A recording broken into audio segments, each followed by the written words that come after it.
Hello, everyone, and peace of Christ to all of you. In the beginning, I would like to invite everybody to share the link and invite your friends to join us. And please let us maintain a good language, and Muslims, Christians speak nicely. Remember, each one of you is supposedly trying to present himself as a person who present his belief. So those who use bad language, obviously, they are not a good people to present who they are, unless their religion is bad. So keep your mouth clean. Don't say bad words, and no violent or hateful word to anyone. And for sure, the admins feel free to ban, literally ban, anyone who uses a violent or hateful word against anyone. This is nothing personal. This is about religion, not about the people. So we are not here debating about Muslims. We are debating about Islam. The evidence of Muhammad prophethood.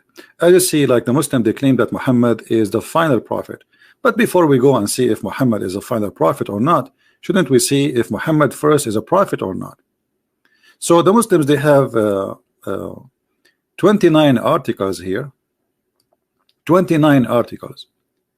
And those are supposedly evidence of Muhammad prophethood. Before I start, if there is any Muslim who would like to call me and present his proofs as a Muslim about Muhammad being a prophet, please feel free. I will be happy to hear you, and you are welcome to call me. Just maintain your language, please, and don't be honest. All what we are seeking is some honesty. So as you see here in the front of us, Muhammad have many proofs that he is a prophet. Number one, the 7 earths. Okay, we will check that. The prophecies of Muhammad in the witness of the scholars. Bible prophecy. The Bible itself prophesy about Muhammad. I mean, what are you talking about? Yes, the prophet Muhammad, he is in the Bible. And look how many articles about Muhammad in the Bible. So you look, this is all in the New Testament too, not only in the Old Testament and New Testament. Muhammad claimed prophethood. Okay, Muhammad claimed prophethood, part 3. Miracle of Muhammad. Miracles of Muhammad, that's something good. What is the criteria for a true prophet? I like that. The prophecies of Muhammad. Prophecies of Quran addressed to Muhammad. The letter of the prophet to the emperor of the Byzantine. Okay, that is a prophet. That's proof that he's a prophet. The letter of the prophet to the emperor of the Byzantine, number 3, whatever. A news of the past. What is the Sunnah? So this is supposedly what make Muhammad a prophet. Now, how really truthful all what those articles is about? Who is a Muslim here is willing to give us a call? My Skype is open. Who is a Muslim willing to show me how you can prove to me that Muhammad is a prophet in any way, in any mean? Who want to do that? You see, I'm trying to avoid to go to a plain text, and I prefer to hear someone who have a mouth, have a tongue. He's a Muslim, he's a believer, especially if he's a sheikh with a long beard. That will be even better. Let us start with the 7 earths. 7 earths. Let us see what is that.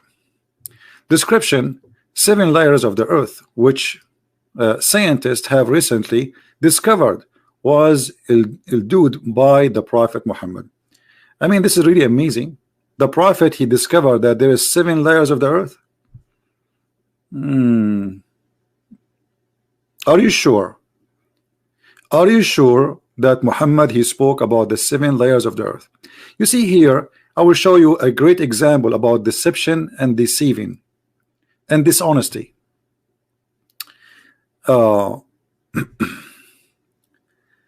Whoever takes a piece of land of other unjustly, he will sing down the 7 earths on the day of resurrection. This was about the 7 earths, layers inside the earth.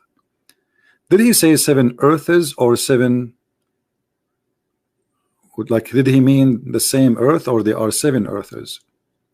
If we go in the Quran, and we will check first, we will check the layers of the earth to see how many there are, so we can love together. But if we go in the Quran, we will find this.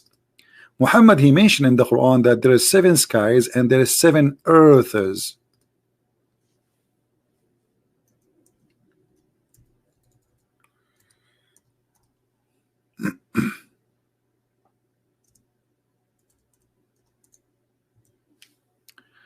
Hold on.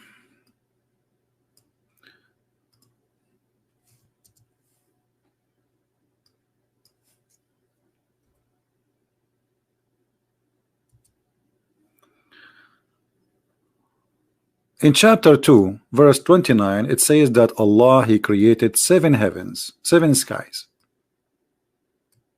7 skies. All right. Now, how many earth Allah he created? If we go, we will find in different verse, it says the same, that Allah he created 7 heavens, 7 skies, and from the earth the same number. And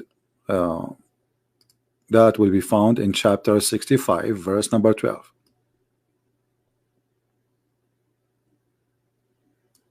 So what Muhammad he spoke about, it was 7 earths. Not the earth have 7 layers. And those earths are lined up in the sky. And Allah will take you down to the lowest earth. So Muhammad here is not only proving to us that he is stealing from the Greek mythology, but he is a believer in the Greek mythology. The Greek, they have 7 planets. You can go and check the Greek mythology, and those are the one, like they call them by the names of their god. Every one of their god have a name of those planets, like Jupiter as an example, etc. So Muhammad he adopt the same mythology, that there is 7 skies and there is 7 earth. It is he, Allah, it is Allah who created 7 heavens and the earth of like therefore. They are different earths and they are different heaven, 7 heavens, not the heaven is 7 layers, they are 7 heavens. And here you notice right away how the deception work. Now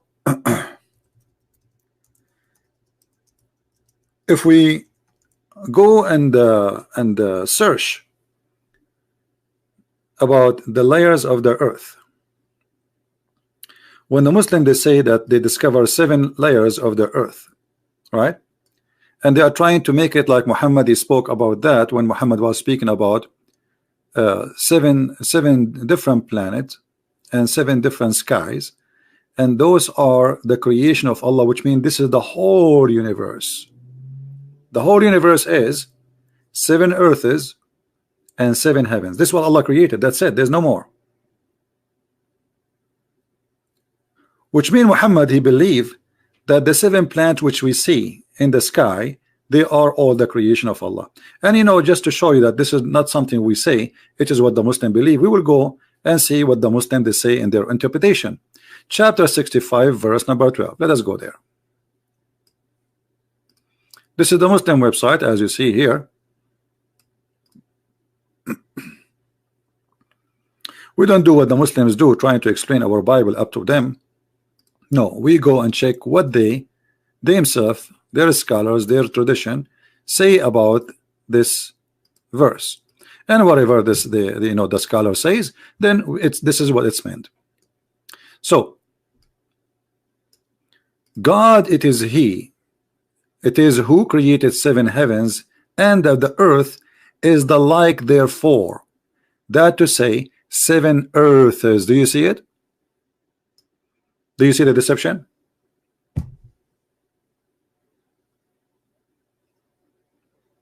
Is it clear? So this was not about the 7 earths layers as they claim.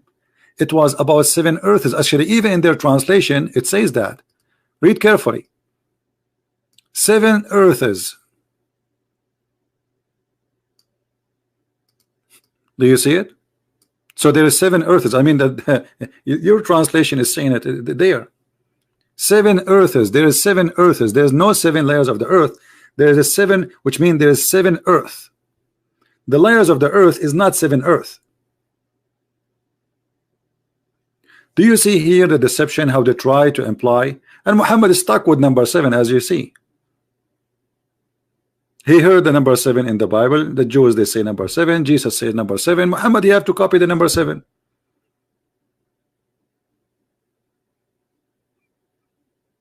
And this is why Muhammad in the hadith, he says that the one who eats 7 ajwa, no poison can destroy him or kill him. Why 7? Here we go.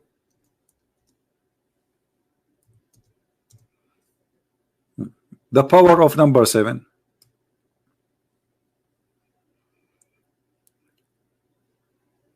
Always when they say something, you have to examine it yourself, otherwise it's very easy to deceive you. So do you see how the 7 heavens became in different place? Actually, they say that when the Quran says in this chapter we showed you, the Quran says 7 earths, they say 7 heavens, they say this is the atmosphere. Anyone knows how we expose this lie about the atmosphere? Let me find you the atmosphere claim. Hold on.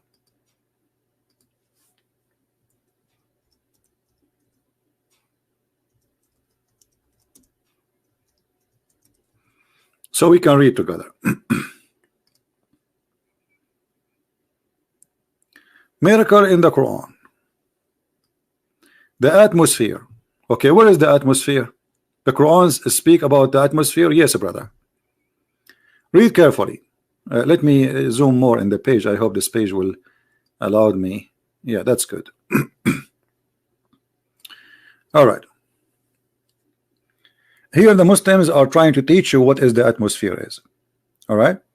Okay, where is the atmosphere?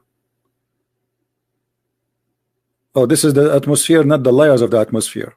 I will be back to this one, but I want to go to the layers of the atmosphere in the Quran. Just hold on.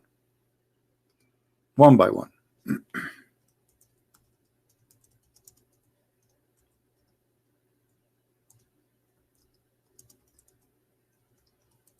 Because now we want the layers of the atmosphere in the Quran.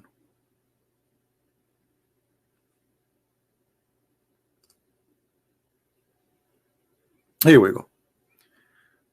This is another example of deception and lies. Let us zoom in. The scientific miracle of the Quran, the layers of the atmosphere. It is He who created everything on earth for you, and then He directed His attention to the heaven, and He arranged it into 7 regular heaven. His knowledge of all things. Chapter 2, verse 29. This is the Muslim translation, not mine, as it is in the website, as you see. Another verse. Then He turned to heaven when it was a smoke in 2 days, and He determined them as 7 heavens and revealed in every heaven its own mandate. Chapter 41, verse number 11 and 12, and this is the Muslim translation. And then if you go down, here we go, you have the atmosphere. The atmosphere is 7 layers, which is not really too much accurate, but we will let it go.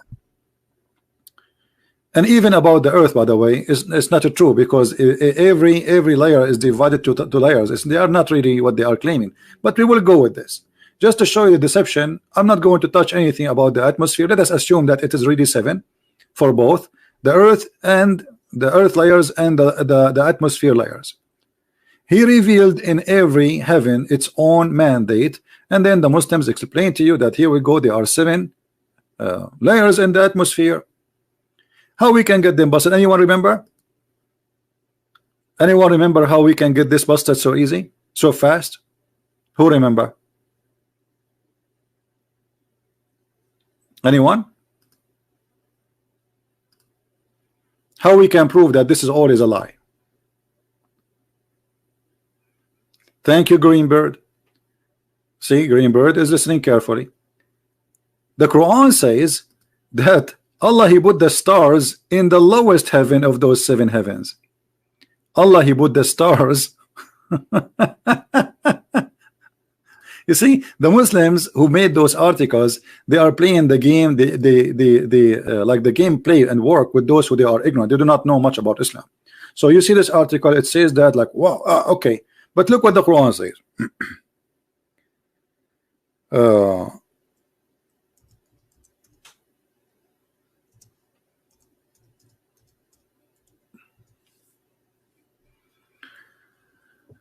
read carefully.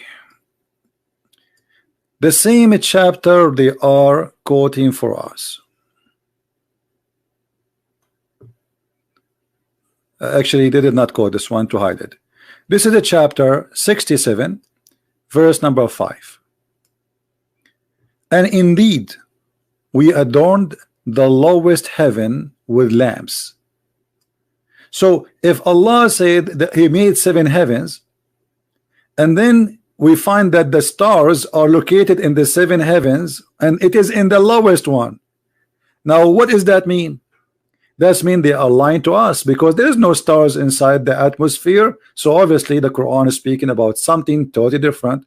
The Quran claims that there is 7 earths and 7 heavens, and in the lowest heaven there is only stars, and the rest there is none. And the stars, those are Allah, He created them as a decoration and to shoot the shaitan in his ass. Do you see it? What is the purpose of those stars? Read carefully. And we have made such a lamp as a missiles to drive away the shaitan.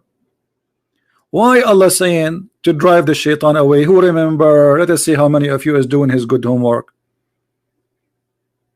Who remember? Why Allah is shooting shaitan in his ass by the stars? Anyone remember?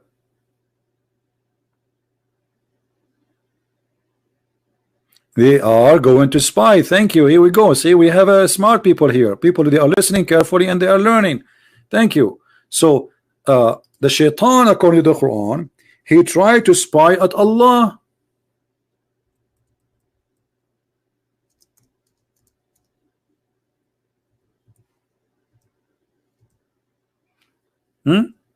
And Allah, he showed his ass by a star.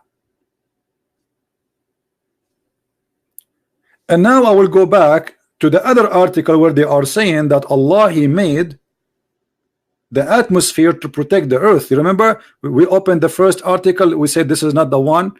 We will go back to it. Okay, let us go back. Here we go. This is not the one. Which one? Hold on. Yeah, here we go. Look, here they say to us in chapter 21 verse number 30, Allah, he made the sky protected roof. But guys, if you read carefully, it says we made the sky protected roof. The sky itself is the one is protected, not the earth is protected. Protected from who? You see, they quote for us the verse, they did not show us the rest. Because if they read the rest, we will see is something cartoonic, funny, Mickey Mouse story about Allah shooting shaitan in his ass if he tried to spy at Allah. How we can prove that? Let us go to the Quran. Here we go.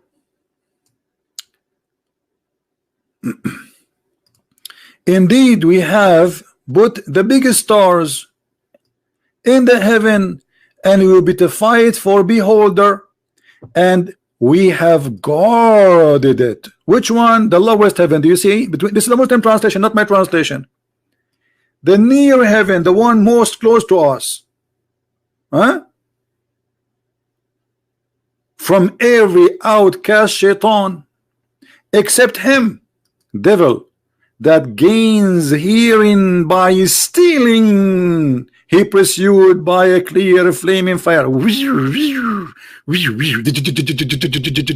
Star Wars, George Bush. The Star Wars of Allah. And shaitan like, I look, you mean shaitan? You know, shaitan is calling his friends. We, mayday, I got injured. Allah, he shot me in the ass. Mayday, like what the heck? This is religion and this is science.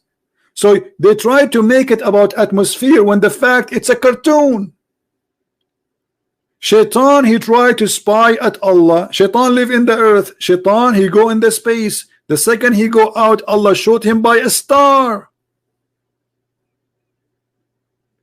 And this is how Muhammad, he explained what he see in the sky in the desert, that there's a stars is coming. He think it's a real star coming, but this is not. This is a meteor.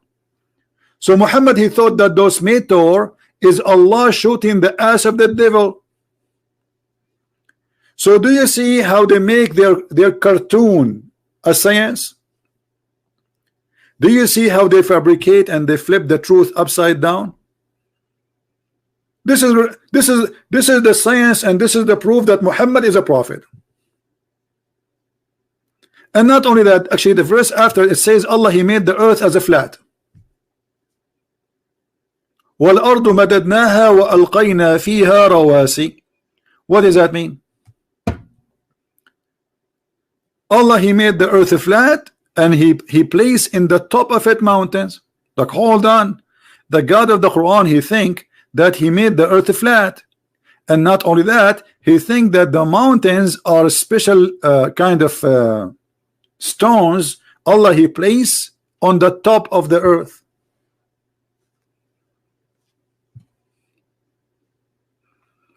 So do you see the deception? This is very good to make a cartoon movie. Actually, I wish I have like a good skills to make a cartoon. I don't have a you know, that skills to make a. There's some software they make cartoons. That would be fantastic. About a God who is teaching his followers that Shaitan, he tried to spy at Allah, and then Allah, he shot him in his ass.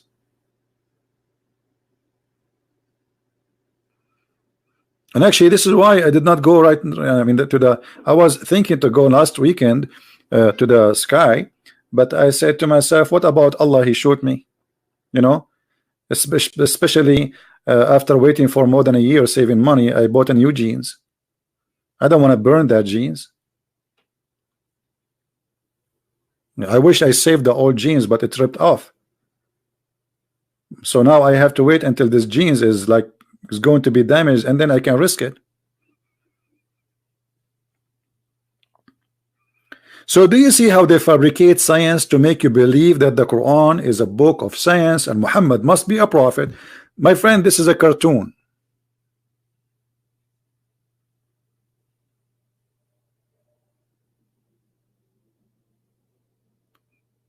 This is not even fit for a cartoon. Once I was speaking to a girl, she's like 6-7 years old. You know, we saw a broom. So I said, this is the magical broom. She said, you think I'm stupid? There's no magic. She is like 6-7 years old. I could not convince 7 years old with the broom of magic of Harry Potter. And she said to me, do you think I'm stupid? There's no such a thing.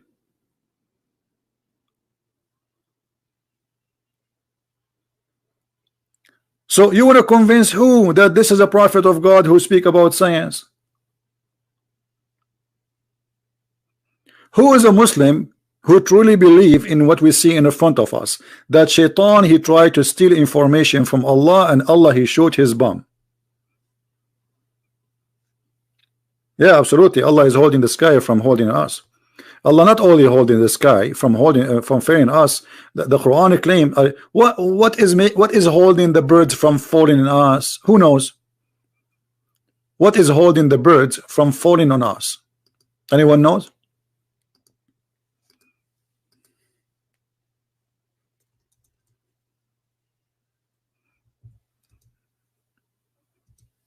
Allah. Allah. Why birds don't fail on us? Because Allah is holding them. Oh, look. Don't they see the birds healed in the midst of the sky? None hold them but Allah.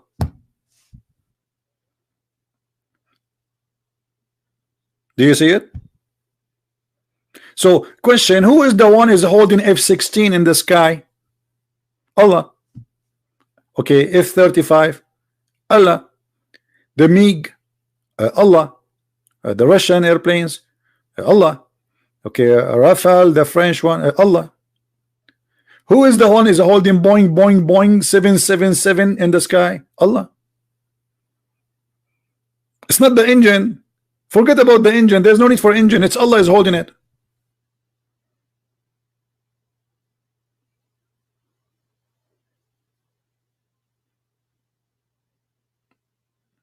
This is Muhammad.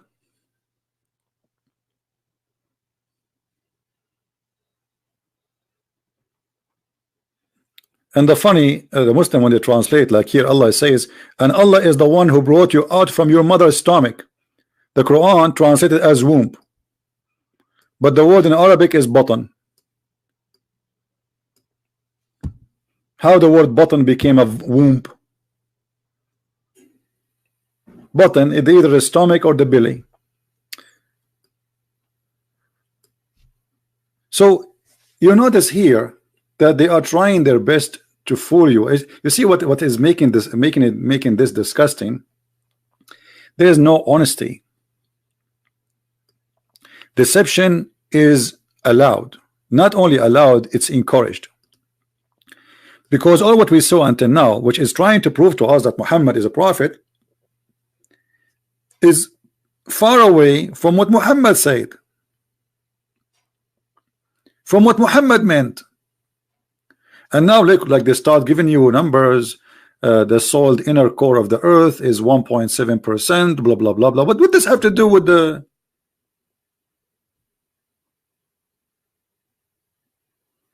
So do you see how they lie to you? This is why we cannot trust. We cannot trust. I cannot trust really any Muslim trying to explain Islam to me. Bible prophecies about Muhammad. Okay, hold on.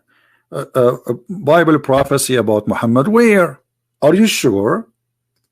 He said, brother, I'm very sure, but I thought the Bible is corrupt, brother.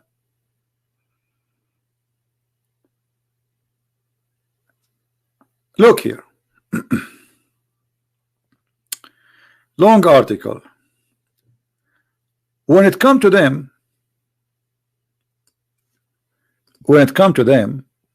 a book, the Quran, from Allah, not from God, confirming that which was with them. Look at the first translation. It says what is with them, not was with them. Okay, and what is the prophecy about your prophet in the Bible? I don't see it. Where? Anyone? Show textual variation. What is that? Where is the prophecy about your prophet? I will read it. I don't see anything. Nothing. What version? Your prophet cannot be found in any of our Bible except when the Bible speak about evil and false prophets. There is a very easy way according to the Bible to find out if somebody he is a prophet or not. A prophet who speak in the name of other God, and Muhammad he spoke in the name of other God. Allah is not the God of the Christians or the Jews. Some they will say, oh, Christian Bibles they are using in the Middle East in the Arabic translation the word Allah, but this is a false translation, my friend. Allah is not our God, and I am an Arab. Allah is the pagan God of the Arab, the desert. And this God exists long before Muhammad. We have a Muslim here, his name Mirza.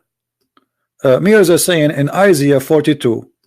Okay, I will show you Mr. Mirza. You can call me Mr. Mirza if you want, so you can read for us Isaiah 42, and so we can see if this is true or not. And here we will show you a great example about how Muslims are being deceived by their own people. The first one who deceive Muslims is Muslims. So this spread news saying, okay, Muhammad is in Isaiah 42. Did you read Isaiah 42? Did you read it? I'm sure you did not. Because if you read Isaiah 42, my friend, and let me play the audio of Isaiah 42 so everybody can see that this is nothing but a comedy. Cannot be true. Obviously, Muslims are not reading their books, and they are not reading our book. Isaiah 42. Behold my servant whom I uphold, mine elect in whom my soul delighteth. I have put my spirit upon him. He shall bring forth judgment to the Gentiles. He shall not cry, nor lift up, nor cause his voice to be heard in the street. So who is the one who say Allahu Akbar, scream so you can terrify the infidels, the one who scream left and right, kill them wherever you find them? But this person is not, is very peaceful, as you see here. Even his voice. Continue. A bruised reed shall he not break, and the smoking flax. How many human being their neck he cut?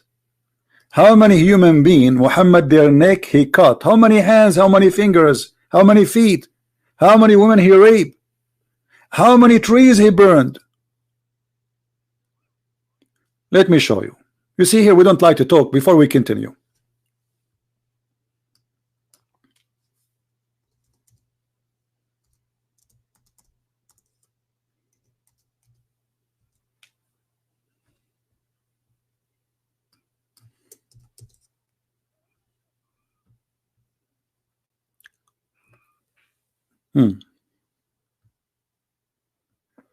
Let's see. This is your prophet. Is that your prophet or my prophet? The prophet, after he killed the Jewish tribes, he not only he killed them, he dig in their graves and he burned their trees and he cut it down. But we just heard that this person, he will not even cut a tree. Are you there, Mr. Mirza? Mr. Mirza, how are you? Are you there? And the Muslims, they have videos about the prophet. He was a go green. The prophet, he forbid Muslim from cutting grass and cutting trees, brother. The prophet was burning towns, burning houses, burning even trees, and even he dig in their graves. Anyone knows why he dig in their graves? Why somebody will dig in the grave of somebody?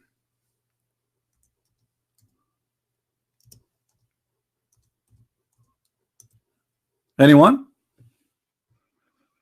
Read Abdul. And this is Sahih. Don't tell me this is not Sahih. I will be really upset if you say not Sahih. Please don't say this is not Sahih. Please don't go. Huh? The mosque of Prophet was built in the land of Bani Najjar, which contained the crops and palm trees and the graves of disbelievers. The Messenger of Allah said, sell it for me in the same price, blah blah blah blah blah blah blah. Okay, and then what he did, he cut the palm trees, he cut it off, and he removed the graves. The Muslim, they say, we Muslims, we respect the graves of others. Why you? And the graves of the disbelievers, he dug open it. Why you dug open it? Because he's looking for money with them. This is a graveyard.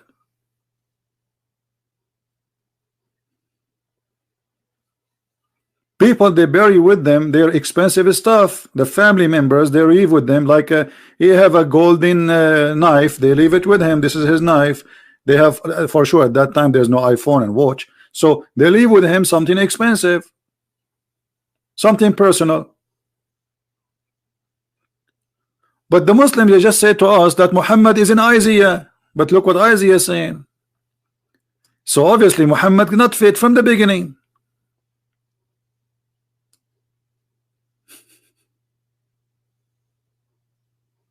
You see? You see how easy to prove the lies? Let us continue. Shall he not quench? He shall bring forth judgment unto truth. He shall not fail, nor be discouraged, till he have set judgment in the earth, and the isles shall wait for his law. Thus, isn't it Muhammad, he tried to commit suicide by throwing himself on the top of the mountain? Isn't it Muhammad who he said that Allah said to him, if you have a doubt about me being a prophet, ask the Christians? All of this is against Muhammad. Saith God the Lord, he that created the heavens and stretched them out, he that spread forth the earth, and that which cometh out of it, he that giveth breath unto the people upon it, and spirit to them that walk therein. I the Lord have called thee in righteousness, and will hold thine hand, and will keep thee, and give thee for a covenant of the people, for a light of the Gentiles, to open the blind eyes, to bring out the prisoners from the prison, and them that sit in Muhammad he brought out from prison, or Muhammad he put people in prison. I mean, this is really a stupid thing. And then they will say to you, let us continue. darkness out of the prison house. I am the Lord, that is my name, and my glory will I not give to another, neither my praise to graven images. Behold, the former things are come to pass, and new things do I declare. Before they spring forth, I tell you of them. Sing unto the Lord a new song, and his praise from the end of the earth. Ye that go down to the sea, and all that is therein, the isles and the inhabitants thereof. Let the wilderness and the cities thereof lift up their voice, the villages that Kedar doth inhabit. Let the inhabitants of the rock sing, let them shout from the top of the mountains. Let them give glory unto the Lord, and declare his praise in the islands. The Lord shall go forth as a mighty man. He shall stir up jealousy like a man of war. He shall cry, yea, roar. He shall prevail against his enemies. Any Muslim who, Raza, do you want to call me? Raza, do you want to call me? The one who said to us, read this. Do you like to call us? Who is a Muslim like to call us and tell us how he discovered that Muhammad is an Isaiah?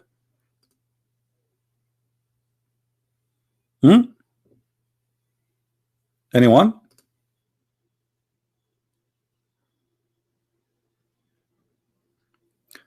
One of the funny videos, they say to you that, do you know that Kedar is close to Mecca or Mecca? That's false, my friend. This is Kedar is very close to that area. You see, it says the people of the rock. Anyone knows what is the people of the rock? Who is the people of the rock? Those, the Nabatean. Like today, there is a city, it's called Petra, the city of Petra. This is far away from Mecca. So they do their best to insert Muhammad anywhere they can.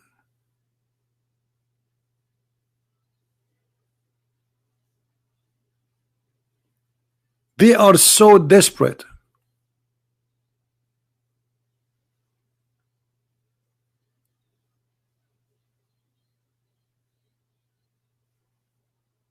Secondly, as you see, Muhammad, he don't fit to be a prophet anyway, because he made many lies, and we just showed you many of them. That the stars are in the lowest heaven, and Allah, he showed the star in the shoot Shaitan when he tried to go out of the heaven, and this is his explanation for what we see of shooting stars. He think they are really stars, and he think those are the stars which Allah, he made them to guard the sky.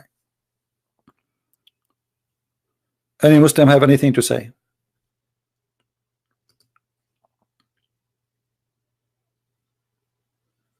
Anyone?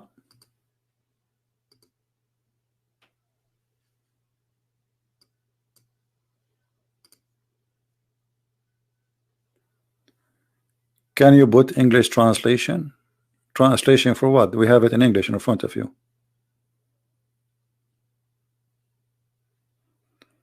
Any Muslim have any argument? You see, I want to give you a chance to prove me wrong.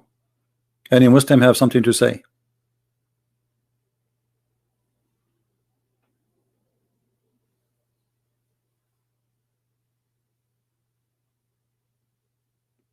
Anyone?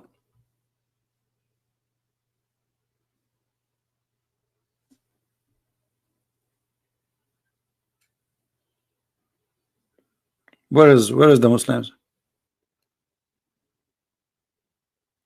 So look what happened.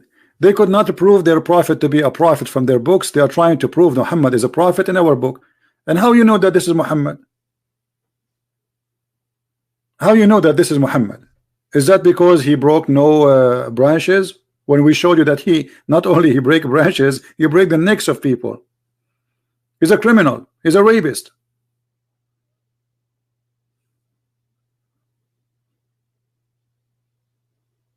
Any Muslim?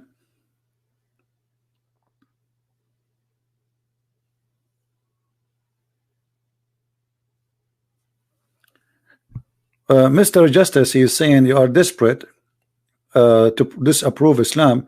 There is 18 prophecies about Muhammad. Okay, why you don't call me and show me the 18 prophecies so that we can enjoy it together?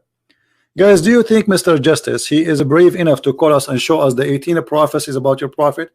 And before you go and show me the 18 prophecy of your prophet, how your prophet, he says such a stupid thing in the Quran, that shaitan, Allah will shoot him in his ass if he try to spy at Allah. This is what the prophet do. So let us say there's a prophecy, is the Muslim trying to find it in the Bible, and it is about their prophet as they claim. What kind of a prophet he think that really in heaven there is somebody, his name is Allah, and if shaitan he try to get close to the earth, Allah will shoot him in his ass?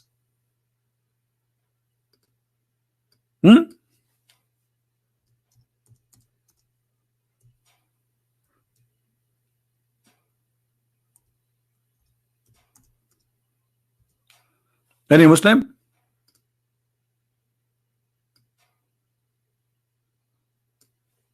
Look at them, how quiet they are. So they have big mouth to talk about prophecies in the Bible, but the second we say to them, okay, explain to us this, because this is a prophecy.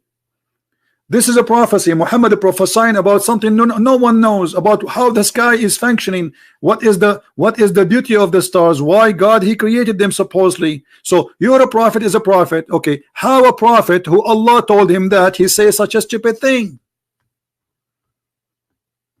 Are you there, Mr. Justice?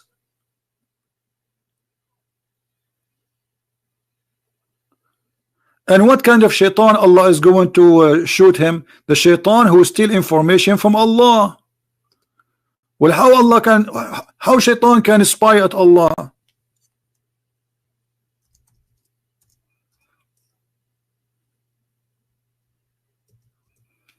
Any Muslim?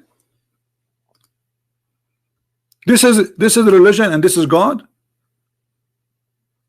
Indeed we have, but by the way, it doesn't say the biggest stars. That's false. This doesn't say big stars. Burujan, you know, the Buruj, what they call them in English, like somebody is the zodiac. You know zodiac? You know what the zodiac? Right? So Allah speaking about this, he says Allah he put those zodiac, and they are like the stars on them, as you know, for beautification of for the beholder. But this is stupid, because what a human being eye can see of the stars is not even one of billions compared to what is in the sky. So if the reason for the sky to be there as a beautification, as the Quran said, that is stupid. Secondly, and we have guarded the near heaven from the every outcast shaitan, the devil, except him that he gained hearing by stealing information. Okay, how heaven is guarded, yet shaitan he can steal information. Why is that a weakness of the security of Allah? Do you think Allah he have to update his security cameras, his security? What happened? Where are you, Mr. Justice? Here we go, we have a prophet. This is a prophet. He says shaitan he tried to steal information, Allah shoot his ass. Okay, is that a talk of a prophet, or this is a guy in Mickey Mouse cartoon? So you can play all the games, say this verse in the Bible is about Muhammad, this verse, there's no verse in the only verses about Muhammad in the Bible is about many like Muhammad, the false prophet. Jesus says, be aware of false prophet. They will come to you in the clothes of a sheep, but they are wolves.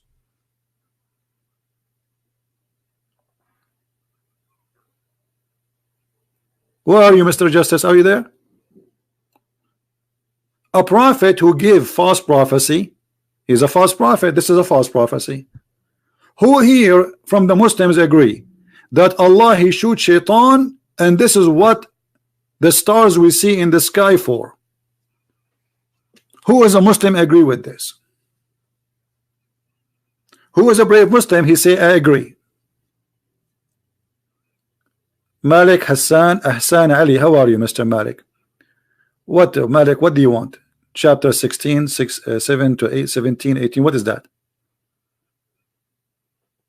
Who is a Muslim agree with the Quran? I want to see one brave Muslim he like the Quran and he agree that this is true.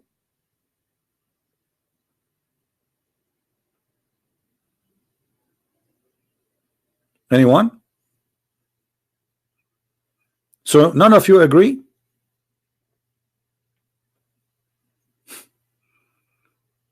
If any Muslim is proud about Muhammad's statement in the Quran that Allah he shot shaitan by stars, I want you to call me immediately, please. Who is willing to do so?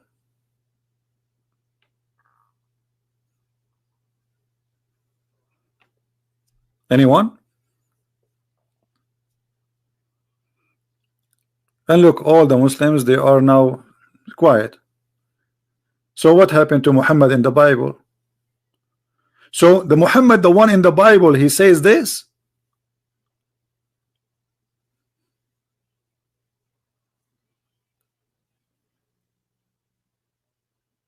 Hello?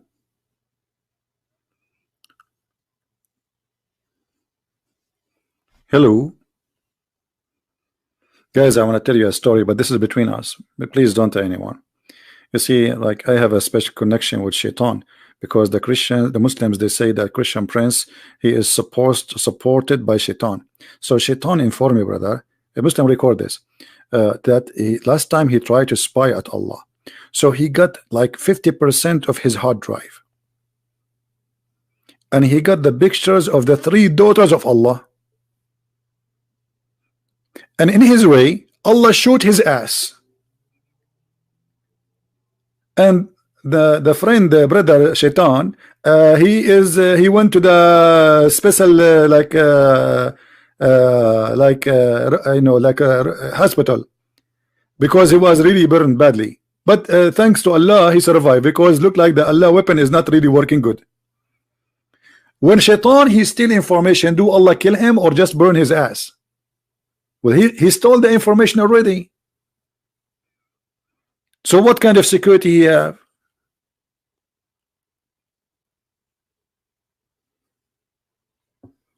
We have a caller. Let's see. Yeah, how are you, Abbas? Yeah, hello. How are you? I'm fine. Yeah, Abbas. Yeah, somebody made a video. Abbas, somebody made a video about you saying that they are arrogant and they got you busted. Did you see it?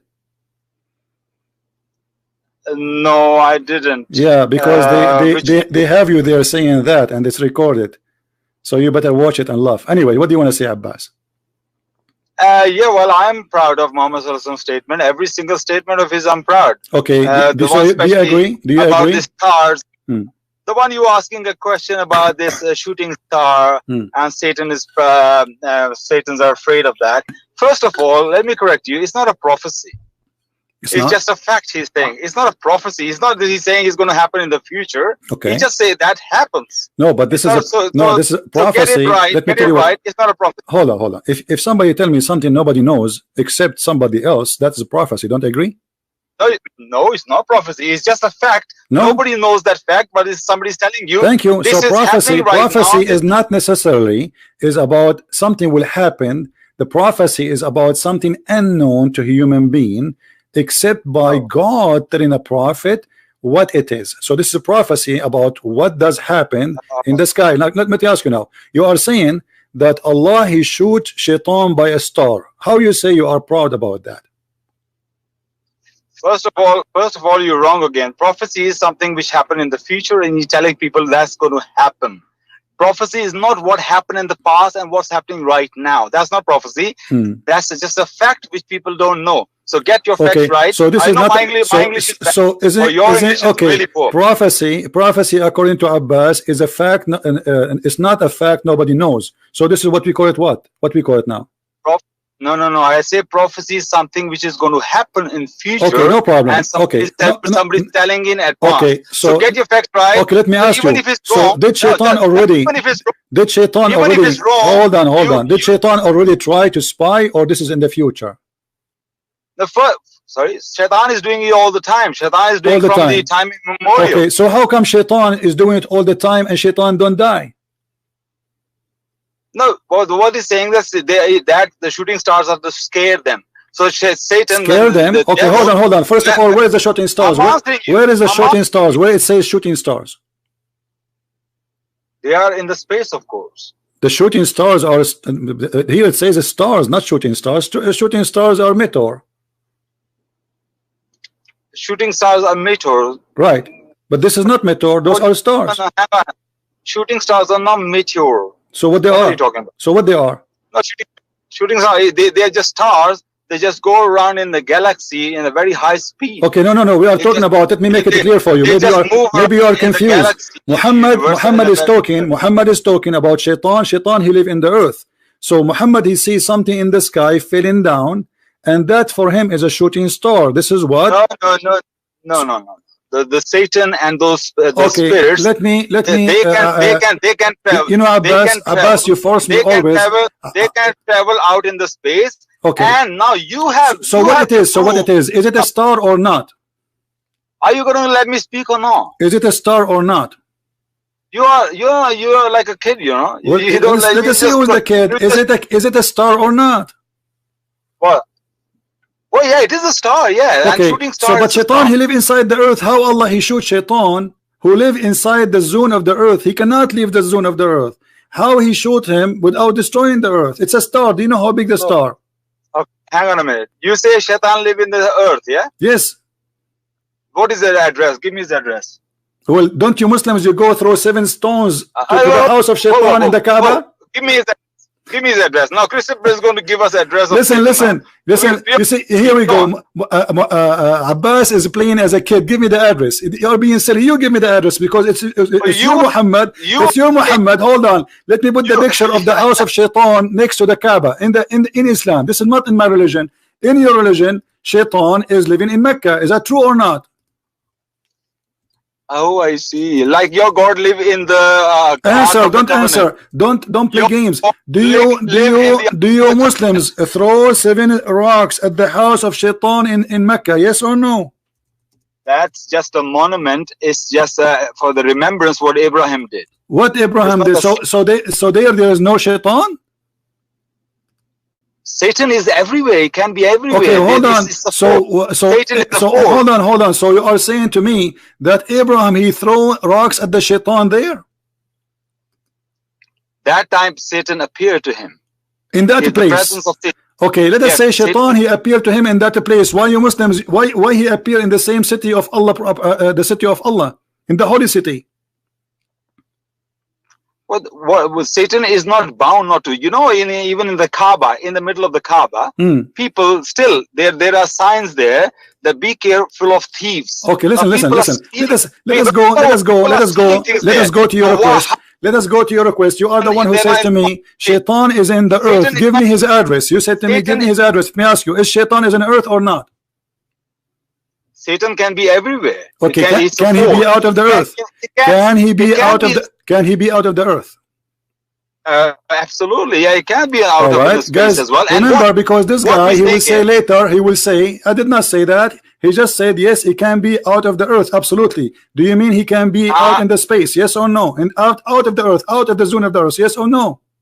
You said yes. Yeah, I'm going to answer you. You said already yes. You said already yes. I'm answering you. Yeah. Why always yes and no? Are you still a terrorist? You said already yes. Explain to me. Just give me more details. You said already yes. I'm not waiting you for you to say yes. I am saying, look, I am as a Muslim. I have no problem if I'm proven wrong. If you prove me wrong, fine. But to my knowledge, Satan is a force, and he can be out of the space, out in the space, and he can be. That's my understanding right now. All right. I'm not going to quote you where the Quran says or not. But if you prove me wrong, I have no problem accepting you wrong. But the thing is, even if he's trying to going out of in the space with the shooting stars, he can be scared and he do not go out. All right, hold on. You see, but you said the Shaitan he's not in the earth. You are the one who said that. I said to you, how Shaitan he can be shot by a star, but he live in the earth without destroying the earth. No. You say he lives in the earth. That's what he said. Yes, he live in the earth. He cannot go out of the earth. He cannot read the Quran. Read the Quran. Exactly. So you are an official ignorant. Read the Quran, chapter 55, verse number 33. Allah is challenging mankind and Shaitan to go out of the earth if they can. What do you say then? Finish the verse. Read it. Finish the verse. What? Read Go it. ahead. Read it. You read it. Go ahead. No, you just said you read Allah the saying, Allah saying, يا معشر الجن والإنس إن استطعتم أن تنفذوا من أقطار السماوات والأرض فانفذوا لا تنفذون إلا بسلطان. Now, Ru, go ahead.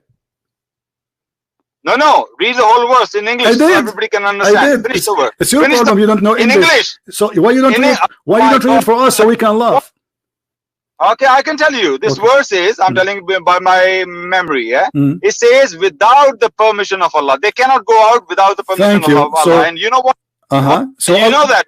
Okay, did Allah give a permission? Did Allah give a permission to the shaitan to get out?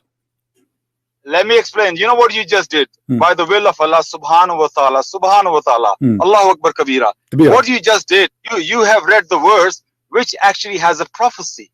It's amazing prophecy in this verse. Okay. It's talking about the space travel for humankind, which no one could ever imagine. This verse is actually telling us that without the permission of Allah, no one can go out of the space. And now it never says that no one can ever go out of the space. It says, yes, without permission of Allah, you can't go out. Okay. So this is actually a prophecy. Okay, hold on. Guys, we heard Abbas. Listen to this. He heard Abbas. He is saying now, according to him, that Allah, he gave shaitan and a human being to go out of the space. Is that what you're saying? I say without the permission of Allah. No, make it clear. Did Allah give a permission? Did Allah give a permission to the shaitan and to the listen, one by one. Did Allah give a permission? Either you say yes or no. Okay. What we know now, we know that humans being went out of the space, so they got the permission. Now about the jinns, we cannot say for surety they got the permission or not. But even if they go out in the space, can they go out as far as to know what the Quran is and the way the angels are above the second heaven or the third heaven? Let me expose you, Abdul. Where the revelations are. Okay, let me expose you. Let me expose you, Abdul. You are an ignorant as usual. The verse after it says, if you try to do so, Allah will shoot your ass by fire and by copper. Read it. No. It didn't say ass. Wait, why are you putting words in the Quran? Not ass, so what? Shoot him where? Just read the verse. Okay, here we go. You said to me, yes, Allah, he gave a permission to the man and to the genie. And the proof, and according to you, already a human being went out of the space. But Allah saying, if you try to do that, Allah will send against you both smokeless fire, flame of fire, molten brass of copper, and he will burn you. So why you are lying? Read the verse. Read the verse. It's in the front of you. Stop saying to me, read the verse. I am not on YouTube. I'm not watching YouTube. Okay. No problem. Open chapter 5, verse number 35. Chapter 5, you say, or 55. Chapter 55, verse number 35. Okay. Just give me a minute. There are many prophecies of Muhammad. Deuteronomy 18 is full of that. No problem. Here we go. Focus on the prophecy which Muhammad, he said from his mouth, not somebody else. Stop playing games. Now you said, everybody heard you, that yes, it's proving that a human being was able to go out of the zone of the earth. And obviously that's mean Allah, he gave him permission. But Allah saying you cannot go out, and if you try to do so, Allah will shoot your ass by smokeless flames, which mean very, very hot flame of fire and molten brass of copper, and he will destroy you. Okay, I'll read it. So 55:33 was the first one about 55:35 now, yeah. Yeah, 55:33 was a space travel prophecy. I'm going to read. Yeah, keep laughing like that. Oh company of, I'm reading the context now, okay? Oh company of jinn and men, if you have the power to go beyond the bounds of the heavens and the earth, go beyond them. Yet you will be unable to go beyond them, for that requires infinite power. Which of your Lord's powers will you twain, you men and jinn, then deny? A flame of fire and smoke shall be lashed to you, which you shall be unable to withstand. Which of your lords of, this is not the verse what the prophecy is about. The prophecy which says that without the permission of Allah, that's some other verse. What other verse? Now this one is talking. This is the verse. This is the verse after it. This is the verse about if you try to go out of the earth, Allah will shoot you by a flame. Both of you. Yeah. So understanding is here is without, if you don't have the permission, this will happen to you. If you don't have a permission, no, he is saying you don't have a permission. Okay, let me get you busted in front of everybody. Which scholar you agree to read the interpretation of this verse? No. This is not the verse of the prophecy. Listen. No, this is the verse of the prophecy, because you said that this is about a travel future for space, right? This is the prophecy that a human being will go to the space. The fact is the opposite. It says that, oh man, assembly of man and jinn, I challenge you to go out of the zone of the earth and the heaven if you can, but you cannot except with my authority. And the authority here is about your prophet himself when he went to the journey in the top of a flying donkey. Do you know that the Quranic verses, this same verses repeat many different times in Abdul, no problem, no problem. This is why we are showing you. This is why we are showing you different verses here. The different verses. The Allah is saying that if you try to go out of the earth, Allah will shoot you. And as you see in the verse saying, both of you, Allah is going to shoot. So this is not only for the man, this is not only for the genie. Both of them, if we try to go out of the zone of the earth, Allah will shoot you. Now if we go to the interpretation, hold on, Abbas, let us not to play games. Let us not to play games. Abbas, can we read the interpretation? Abbas, please, Abbas, can we read the interpretation? Which interpretation you like? Go. About this verse, read the interpretation, fine. But I'm talking about the one Allah say without. No problem. We will read both. We will read both. Which one? I'm looking for that one. That verse. You are looking for that one. What do you mean looking for that one? What interpretation you like me? Okay, let me open Ibn Kathir because always you ask me for Ibn Kathir. Is that fine? 3355. You're talking about it. Okay. Is it okay if I open Ibn Kathir? Because always you ask me. Always you ask me for Ibn Kathir. Now why you don't want Ibn Kathir? Do you want Ibn Kathir or not? I always say, yeah, Ibn Kathir is fine, but you always go to continue. So hold on. Okay, so let us see what Ibn Kathir says. What do you think? Let us see what Ibn Kathir is. Okay, you don't like Ibn Kathir? Listen, you don't like Ibn Kathir? Yes or no? Do you like Ibn Kathir? Yes or no? Ibn Kathir is very good, of course. All right, here we go. Ibn Kathir, guys. Ibn Kathir is very good. Here we go. This is Ibn Kathir. I did not even open it. This is your Muslim translation. All right, here we go. Here, let us see what it says. O assembly of jinn and man, if you are able to pass beyond the zone of the heaven and the earth, then pass beyond them, but you will never be able to pass them except with the authority from Allah. This is a translation. Now, meaning you will never be able to pass, to escape Allah's orders and decrees, because read it, you will never be able to avoid the avert of his rule and judgment over you. You are surrounded by whatever you may be. And also this is gathering when the angel compromising 7, and then he says illa bi sultan. Let's read what you are saying here. Except with the authority, meaning except by the command from Allah. So Allah have to give a command. Okay, hold on. On that day, man will say, where is the refuge to flee? No, there is no refuge into the Lord of Allah. So nobody will be able to refuge, no one, no exception. And here it says, he continue, and those who they earned, yursilu alaykum shawadun min nar, there will be sent against you both shawaz of nar, which mean like a very hot fire, made from copper, and you will not be able to defend yourself. Ali ibn Abi Taha reported from Ibn Abbas that shawaz is a flame of fire, and then he says it's the flame from above the fire below the smoke. And then he says, we continue, and even he will use copper. Abu Talha, he reported that the smoke of fire similar reported to Abu Talha, blah blah blah blah. Jabir said that the Arab used to call smoke fire. Smoke is called fire. Remember that, because we will talk about it later. So now look, and you will never be victorious. So Allah never allowed anyone to go out of the zone of the earth. Is that it? Yeah, this is the tafsir in front of you. You just waffle a lot, you know that. You just waffle and waffle and waffle. Do you see here anyone does it say that you will not be able to escape Allah? So when it says without the permission of Allah, what that means? Okay, who is the one? Never, okay, did Allah? Never, okay, did Allah give a permission? Allah gave a permission only to His prophets to go to heaven, and He named only Jesus and Muhammad. Yes or no? Is that the tafsir says that? Okay, I will show you the tafsir saying that. I'm asking you, say yes or no. Challenge me. Show me. No, and no. Allah did give permission to human beings to go in the space as well. But what you Allah, He gave a permission to human being to go in the space. Where we can find that? That's why we understand. This is the prediction Allah is telling. Look, the Muhammad 1400 years ago, talking to the Bedouins, the Arabs, the camel herders. They could not even possibly imagine to go into the space. Go into space. They couldn't even imagine to fly. Okay. So what Muhammad is saying here, he should have just said to them, no one can go, and everybody will believe. Of course, it's impossible. But he didn't say that. No, he did not say that because he told them already. Because he told them already. He took a flying donkey and he went to heaven. Because if nobody can go, that's mean himself he cannot go.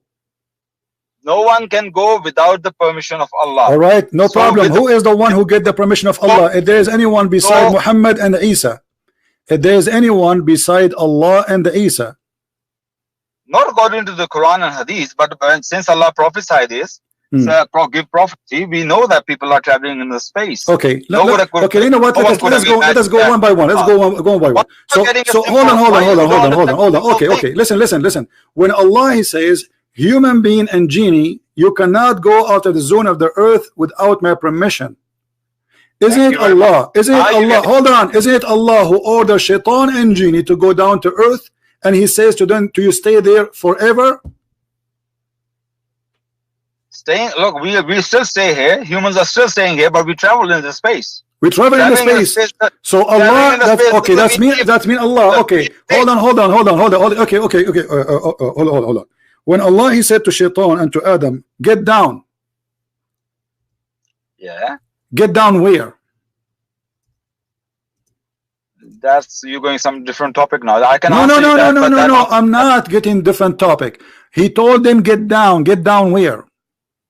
Okay, now there are difference of opinion. Some Muslims do believe, actually majority of Muslims, they do believe they were in paradise, and from paradise come down to the earth. Okay, but there is another thought. When Allah he said to them, you go down to the earth, is that a penalty?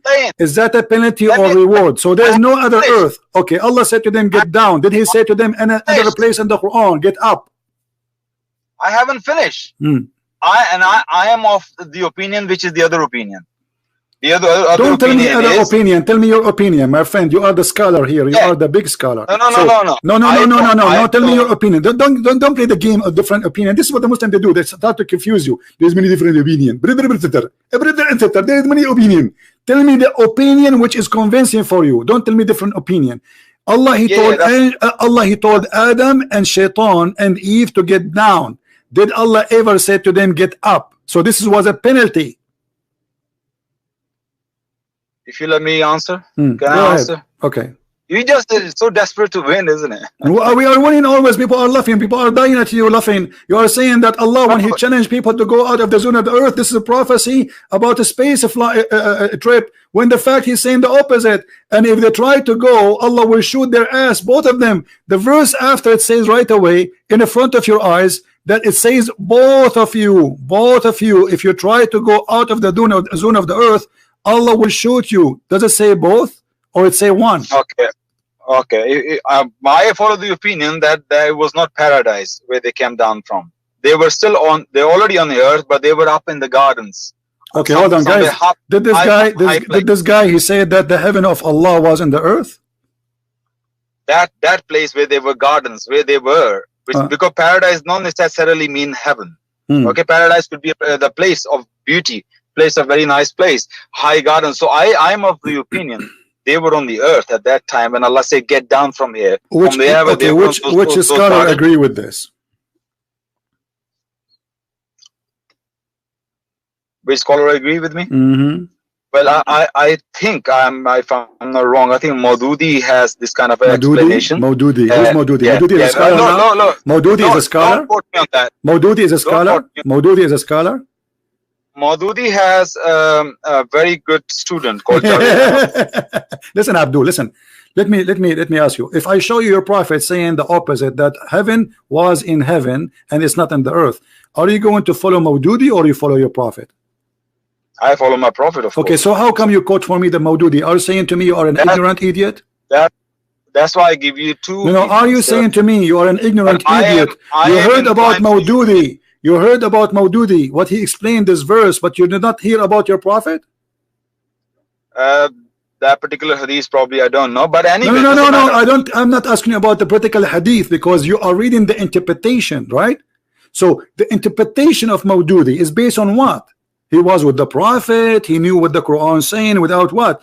old interpretation, they have to go back to what their prophet said, or at least one of the companion. Do you agree? I was quoting you. There's a scholar at the moment. No, okay. Who is the scholar? Maududi is not a scholar. So when you quote for me, quote for me your prophet. What your prophet says about the heaven. Is it heaven in the sky, or it is down in earth where Adam and Eve was? Am I allowed to speak? Okay. Look, let's say the first opinion. So what's your point? Let's say the first opinion is right. Whatever they came from paradise. I ask you to give me the correct opinion. Stop saying the first one, the second one. Which one? No, to me, both doesn't matter. What you just the point you making. Okay, let me ask you a question. I don't know how stupid you are, but sorry to call you stupid because you didn't deserve it. Read carefully. In the verse in front of us, it says that go down to earth. Yes. Go down to earth. So if they were in the earth, how he is saying to them go down to earth? Hang on a minute. This was then the shaitan made them slip there from, and the brackets say paradise, and got them out from that in which they were. We said, get down all with enmity between yourselves. On earth will be a dwelling place for you and on enjoyment for a time. Okay, show me the Arabic. Which says the earth here. Show me the Arabic. The guy, he speak Arabic. Do you speak Arabic now? Oh, Ard, isn't it? Ard. It's not difficult to understand. It's earth. I mean, what Arabic? Okay, whatever language you want. You don't speak Arabic. Here we go. No, you always tell us the correct. But you don't speak Arabic. You don't speak Arabic. Okay, read it for me in Arabic. Go ahead. I'm listening. What? No. What the first word? What the first word? What the first word? وَقُلْنَا اهْبِطُوا بَعْضُكُمْ لِيَغْدٍ خُذْوٌ وَلُكُمْ فِي الْأَرْضِ مَسْتَقَرَ وَمَتَاعُ إِلَىٰ What was the first word, as Abbas? It's a very small print when I was reading. Okay. I can read it. What is the first word? What is the first word? It's a very small print. You no know? problem. فَأَزْلَهُمَا Abdul, listen. I know that you know Urdu, and Urdu use Arabic letters, no problem. But what you said is very stupid. Actually, it's very disgraceful for the Quran. You're just people. They will take it and they will make fun of you. Just wait, people. They are recording. Now listen. Anyway. Now after you did read, and you don't speak Arabic, what you get from this? I mean, you don't speak Arabic. So no, why you are saying to me, show me the Arabic? I mean, how stupid what you just did? Earth. No, because the point you make, they're talking about earth. Fil ard in front of you. Fil ard. Let me teach you how to read it. فأزلهما الشيطان عنها فأخرجهما مما كان فيه وقلنا اهبطوا بعضكم لبعض عدو ولكم في الأرض مستقر ومتاع إلى حين. Okay, I'll buy you ice cream now. You do it better. So now does it say that you will go down to earth? Yeah, I did say the show me the word. So why you quote for me the stupid Maududi claiming, as you claim, that he said that heaven was not in heaven, it was in the earth. If Allah in the same verse saying, get down to the earth. Okay, it doesn't say get down to the earth. It says that. Don't be stupid. Read it properly. It says get you down. Okay, get down to where? Okay, get down where? Then no. Then the word, then it's another statement change. He says on earth will be a dwelling place for you. Correct. And an enjoyment for a time. Get down to the earth where you will live. It's not say as you're saying get down to the let us see. Okay, let us see Abbas trying to defend his stupidity. Chapter 2, verse number 36. Hold on, Abbas. Let me, you will leave today and you have tons of injuries. Here we go. This is Ibn Kathir. Ibn Kathir, he is going to make everybody laugh at you. I want you to stop right now. Abdul, stop. Hold on, stop. No.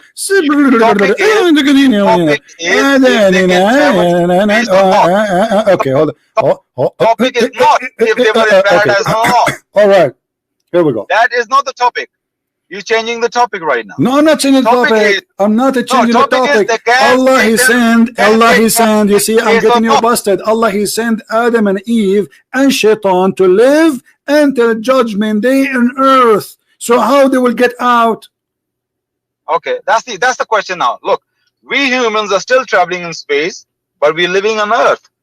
Who say we are not living on Abdul, Earth? it doesn't matter. It doesn't matter. Your God Allah, He said, you will not be able to go out of the zone of the earth without His permission. When the permission will be? In the judgment day. Either in the judgment day, or Allah, He have exception for His prophet. As an example, He took Muhammad in the top of a flying mule. It's called al-Buraq. This is the exception. This is the authority of Allah. Yeah. So what you are saying that Allah, after He sent Adam and Eve, He gave another permission that a human and shaitan can leave the earth, when the fact is totally the opposite. That's why I'm showing you this verse, to make you connect the dots, so you might learn something, make you smarter. But you don't want to learn to be smart. The verse in the front of us saying, if you can go out of the zone of the earth, you cannot. I challenge you. And nobody can leave without permission of Allah. But Allah never gave a permission. And the proof, Allah, He gave order to the shaitan and to the human to go down to the earth, and they will not leave unless he is a prophet. Allah asked for him, as what happened to Muhammad or to Isa, who is right now in heaven supposedly. This is the authority. And then He continues saying, and if you try to go, Allah will send against you fire, and He will burn you, and you will not be able to defend yourself. May I? Okay, I'll refute you. First of all, I don't know why every time I call you, you get personal with me. It's like I'm talking to my ex-employee, a very angry ex-employee, always attacking me for no reason. Secondly, you make a claim that Quran is saying that you will only go out of the heavens on the day of judgment. That's what you make a claim. I'll challenge you to show me any even tafsir which says only on the day of judgment we will go out of the heaven, and not before that. All right. Show me even a tafsir. Okay, guys, did he say show me any tafsir? So if I show you, you will concede and you will say you are ignorant? Yeah, absolutely, I will. But do you know what I'm asking you? No. You just told me what you asked me. Show me any tafsir says that only. No, I said to you, only prophets of God, they get permission. Did I say that or not? No. You said on the day of judgment we will go out of the earth. Before that, we are not going to go out of the earth. Isn't it Allah in the Quran says, you idiot, what are you talking about? Isn't it the Quran says that in the judgment day Allah will destroy the earth, He will rub it with His hand, and then He will burn He will burn all people, and the Muslim, they will go in Sirat al-Mustaqim, they will go over the bridge? That is not the same thing. This is the same thing. Is the earth going to be destroyed? Is the earth will be destroyed? Nobody's saying Earth is not going to be destroyed. Nobody's saying that. So where is the Muslims will stay? If the human, they will not go to heaven, and the heaven is an earth. This is what you are trying to say to me. I said to you, they will go to heaven only when in the judgment day. After that, people will go to hell and people will go to heaven. But the heaven is not in this earth. Yes or no? Listen to me now carefully. My challenge to you is this. Show me anywhere, even a tafsir, which says that before the day of judgment, no human beings or jinn, anybody will go out of the earth. No one ever, only the day of judgment. Show me any tafsir say this thing, because that's what the claim you make. How many tafsir you want? I just want one. One tafsir says. I will show you all the tafsir. Here we go. I will show you all the tafsir. Yeah, you know what I'm asking you. No one. And you know what I'm. Yeah, you know what I'm asking you. And you, as long you are reading Arabic and Urdu, that will make it more funny. Right. Let us see. Hold on. I can't read Arabic without vowels. Without what?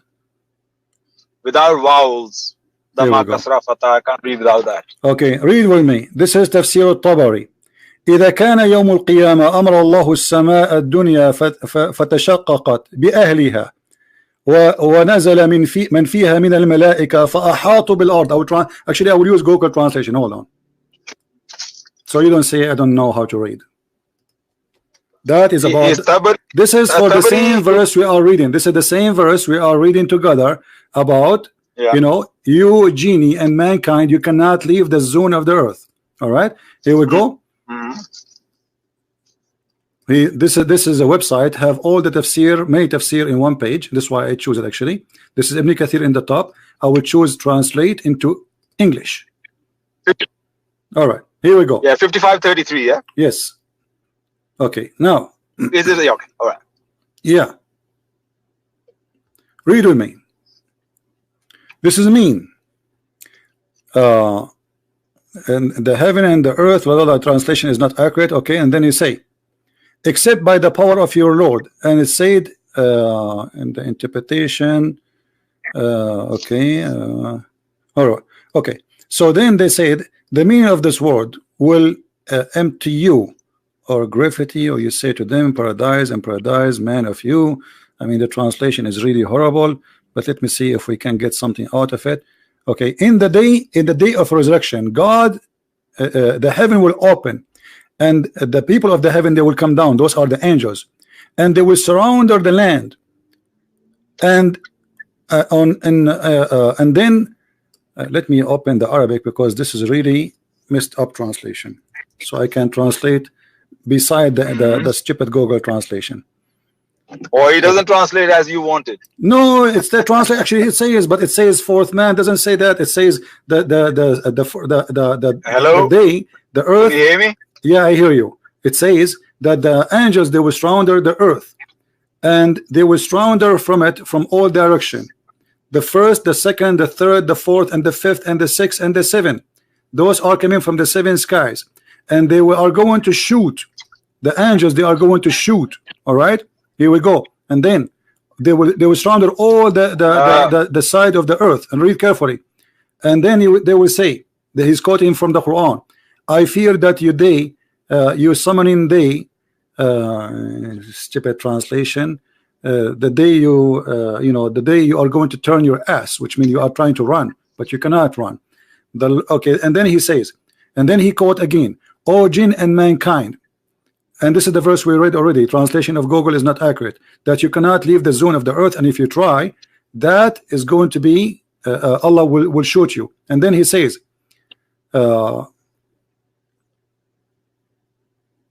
anyway, what is saying here, that you will not leave the earth until the judgment day. Do you see it? He's talking about the angel will come down in the day of resurrection. In the day of resurrection, Allah will send the angels down, and no one before that day can leave the earth. And then the angels, they will start. It says that in the front of us. No, then you just say before that day no one will leave the earth. Where did it say that? It says in the front of us. Here we go. Let me give you the link in the, this is Tafsir at-Tabari. It says that this will happen in the judgment day. So can you highlight what you just saying, that no one before okay. the day? No, I will show it. Part yeah, well, you see, okay. Let me show you in Arabic, and I will show you in English. Here we go. No, that is my challenge to you. Hold on, this is my challenge to you too. It's in the front of me. It's in the front of you. It says, this is a verse. إذ كان يوم القيامة أمر الله السماء الدنيا فتشققت بأهلها. When the day of resurrection come, Allah will order the lowest heaven to open on the people who live in it, which is the angels. وَنَزِلَ مَنْ فِيهَا مِنَ الْمَلَائِكَةِ, and all the angels who are there, they come down.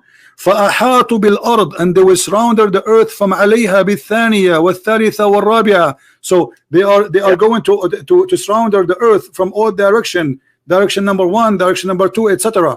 And then they فَصَفُّوا صَفًّا دُونَ صَفٍّ, and they will line people line after line. And then ثُمَّ يَنْزِلُ الْمَلَكُ الْأَعْلَى عَلَى. So Allah, then the Malak, the highest Malak, is going to come down to the earth. And then when they see him, they will try to run away. But they cannot. So this is what the verse is about. It's about the judgment day. And here we go. This is the English translation, which is a stupid translation, even saying the same. This is when the day of resurrection come. Those angels, the angels of the heaven, they will come down and they will surround on the earth, and nobody can run. Okay, have you finished? Go ahead. Have you finished? Can I make a comment? Okay. Now, whatever you say as a Muslim, that's perfectly fine. No problem. On the day of judgment, that is what's going to happen. But what I was asking you, as you made a claim earlier, that no one before the day of judgment can go up outside the earth. That was the main thing. And you didn't prove me anything, any tafsir. Even Tabari didn't say before the day of judgment. No, he's saying that this verse, you're a crazy person. You are a crazy person. He is quoting for you the verse, O jinn and mankind, you cannot go after the zone of the earth. He is explaining this verse. He's saying this is, nobody can, and until Allah, he sent his angels down to the earth in the judgment day. It's in front of you. This is the interpretation for the verse. what about the part that Allah without the permission of Allah? What did he say about that? Okay, what here we go. All right, here we go. Okay, this is what it's about, the permission of Allah. Here we go. Read carefully again. He repeat again. Ibn Abbas said, all jinn and mankind, you cannot go out of the zone of the heaven and the earth. You shall not execute except by his power. Read carefully. He says, if you can, this is the translation of Google. Know that the heaven. Okay, I understand the point you're making. Can you hear me? Yeah, I hear you. Breaking up. Yeah, go ahead. Okay, first of all, you're breaking up badly. I'm half of the time I can't hear you. You're breaking up for some reason. Can you hear me? Yeah, I hear you. Okay. The pump. First of all, Tabari explained his understanding. Even in his explanation, he didn't use the word like no one before the day of judgment can travel outside the earth. He didn't. My friend, Tabari, this is not. You are this saying is that not this is explanation of Tabari. This is Ibn Abbas. Ibn Abbas when you make a bold this is about the judgment day. This is about the judgment day. This will be the case until the judgment day. You didn't show me he's saying that. You're implying that he.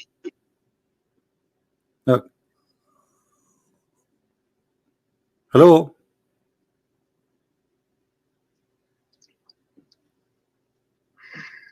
I don't know how to explain to you. I just simply clearly ask you to show me where it says no one can go before that. Yes, Tabari is explaining his explanation. Even in his explanation, he didn't use the word what you use it. But what we're saying is, even people like Tabari, even Ibn Kathir, they lived centuries before. Centuries before the space exploration. I will make it simple for you. I find a solution. Did your prophet say that when he became a prophet, no shaitan can go and spy at Allah no more? No shaitan can inspire Allah. Yes.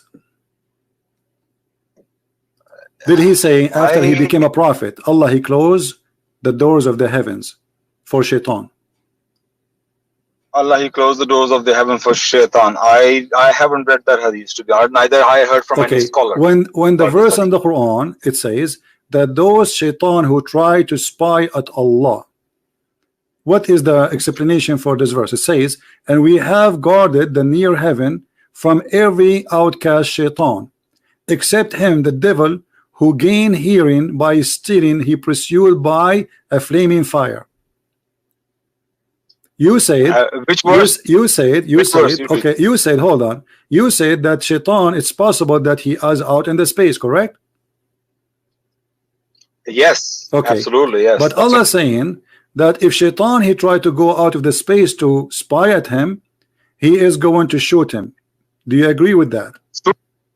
He's going to scare him off from shooting stars. He's not shoot him. Okay, no. Scaring them off. Okay, it says so Allah will miss. Are you saying Allah will miss? Allah will stars, and they were scared them off of the stars. No, where it says scare him, it says he pursued by a flaming fire. Allah will shoot him. CP, can I call you back because you're breaking up most of the time? I think it's not fair. No problem. No problem. I can't hear most of the things you're saying. Okay. Let me call you back. All right.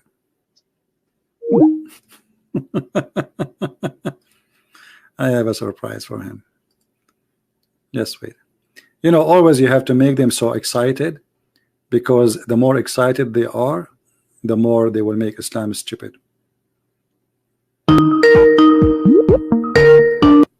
Yes, Abbas.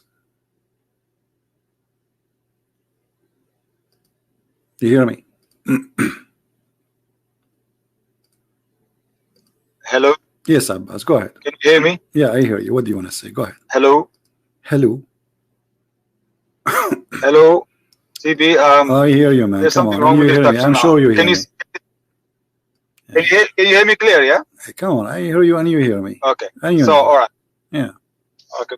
Well, because I'm just driving on my way home. Okay. So I think there's sometimes your reception go bad. So, right. Let's start again then. You were saying? I was saying, when Allah, he said, if shaitan, he try go out to the heaven, Allah will, you said, Allah will scare him. He will not shoot him, correct? Yes, well, send the stars and they scare them. And then they, of course, they cannot travel where they want to travel. Okay. So, but you have to prove it wrong, that this cannot be possible. Okay, listen. You have to show me there's scientific. You're making a fun of it. But Shaitan is trying to go out of the zone of the earth, correct? Yes, the understanding is that he go out of the earth. What is the zone of the earth? What is the zone of the earth? The earth have outside there are layers there, there are ozone layers there. All right. So is that the atmosphere? Miles out is that the atmosphere? Okay. So you are saying this is the atmosphere, correct? Yes, atmosphere of the earth. All right. Yes. So Shaitan, Allah will shoot him by a star, and you are the one who agreed. Everybody heard you saying that this is a star, correct? Star. That's right. Yeah. Okay. So as long as you just agreed that this is inside the zone of the earth. So do you believe really that the stars are going also inside? Understand, I didn't say shoot him. No. Okay, hold on. No problem. Allah will scare him by shooting the star inside the atmosphere of the earth. Do you know how big the star?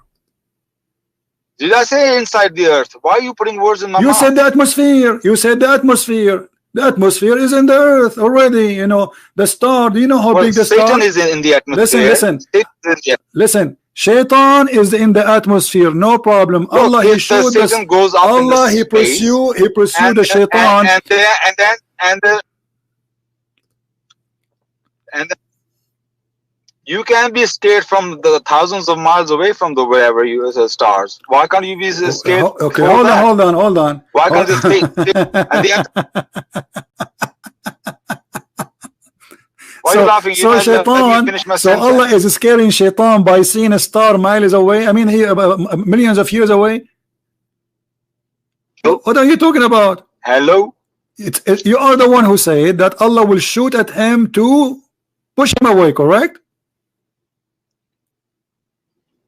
Allah, when they go out to seek the knowledge, Allah throw the star and scare them. That doesn't mean the stars are coming into the atmosphere of the earth. Of course, that's what he's saying. No problem. Listen. Nobody's saying that would be. Okay, listen, I will go with you. So Shaitan, he tried to earn the knowledge of Allah. Where is the knowledge of Allah located?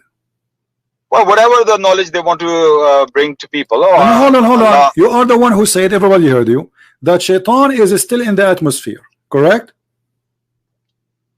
In the atmosphere or outside the atmosphere, it can be. I'm open. No, you said you are the one who said that they are in the atmosphere. Yes or no? No. You say what is how? You say how big the atmosphere is. What is the atmosphere? No, you said he is in the atmosphere. We are recording. Don't do that again, Abbas. What's wrong with you? I did not say.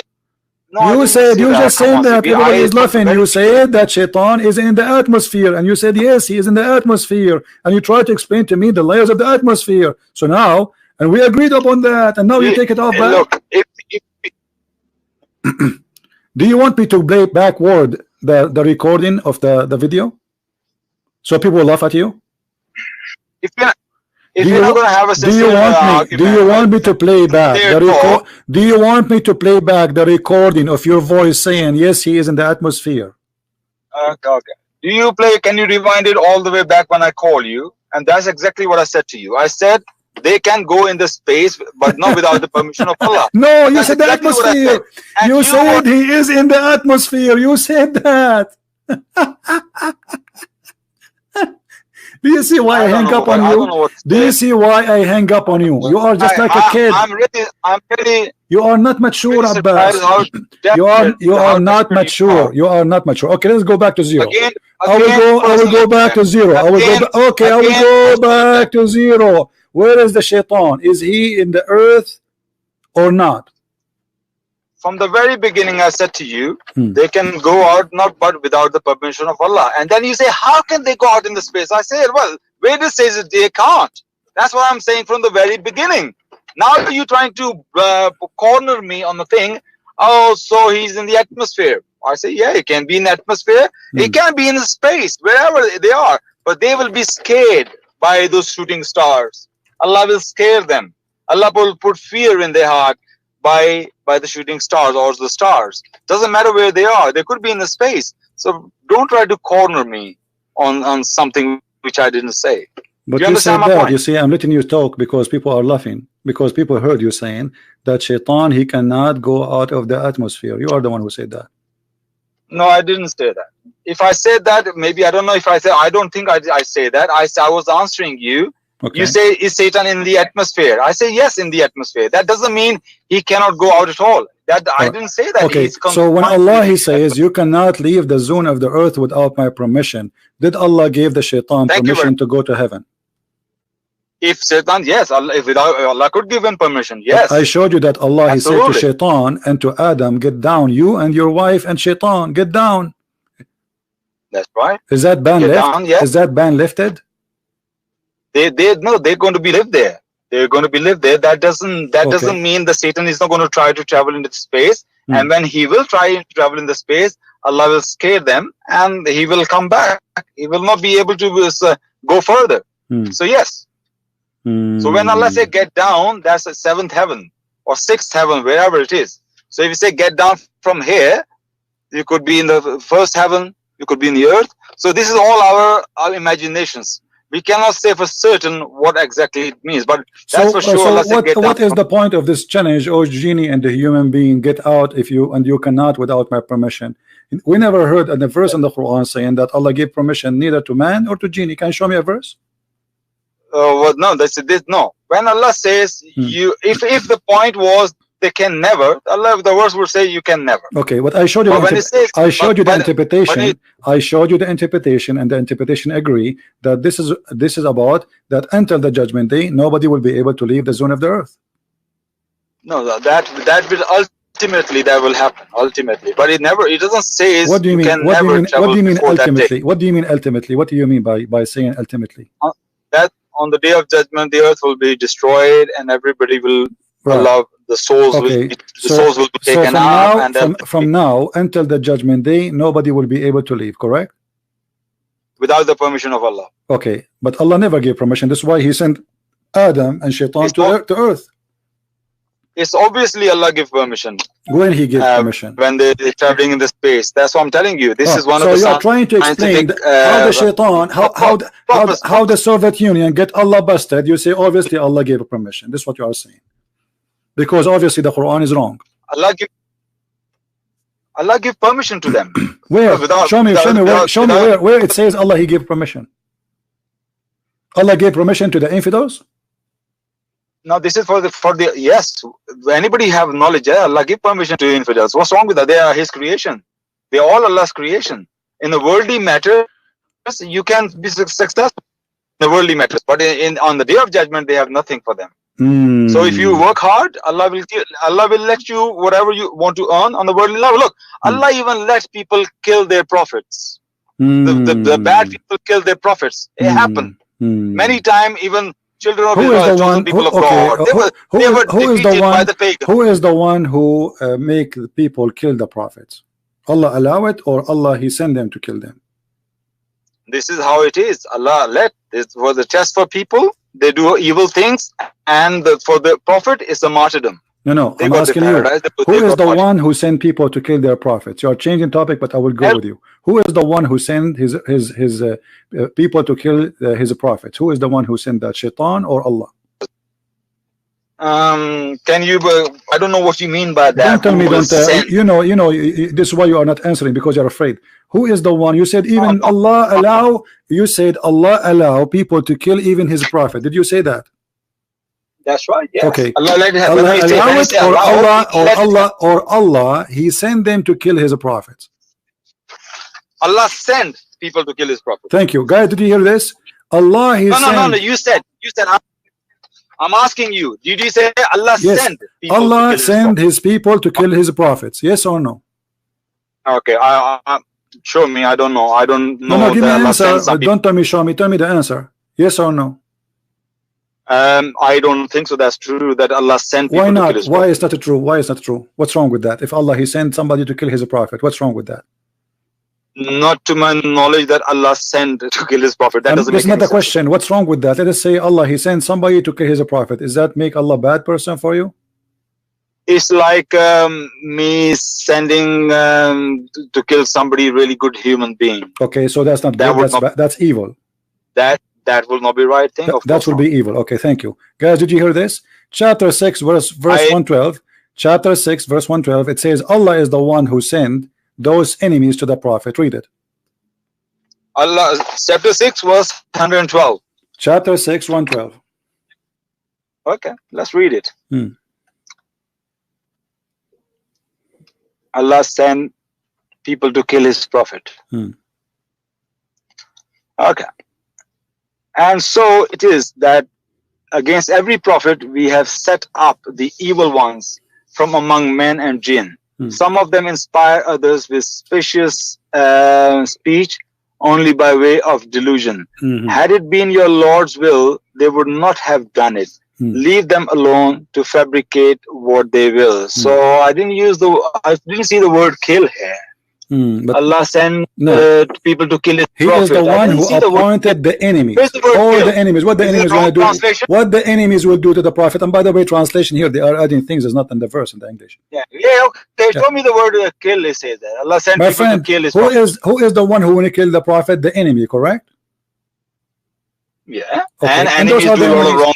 All the enemies, with no exception, all the enemies are appointed by Allah. Does it say that? Now you're playing with words here, right? No, it doesn't. When you say Allah raised people against prophet, but no, it doesn't say that. It doesn't say that. And so we have appointed for every prophet enemies. So every prophet, Allah appointed enemies. So those enemies, and if it's not Allah will, they will not do that. Read it. No. What happened then among those enemies? Some crossed the boundaries. They crossed. Listen. The limit. Why Allah? You are the one who said to me a second ago. You said it's not right to do something evil to my prophets. You are the one who said that to me, correct? You said this is wrong. So why Allah is appointing enemies to his prophets, which is against what you said, that this is wrong. You said this is wrong. Okay. How I send somebody and I will appoint something against him. This is wrong. You said that. This is evil. CB, I don't know. People don't get it, but I just get you very well. You know, I can see you through very well. Like, you know, that you show the picture of that transparent hoor. In the heaven, you know, X-ray. I can see you through like that X-ray. For me, it's nothing. Wonderful. Nothing surprise. But wonderful. People are very fooled. So you nothing surprise. So why you said it's wrong that Allah will appoint against his prophets his enemies? You are the one who said that.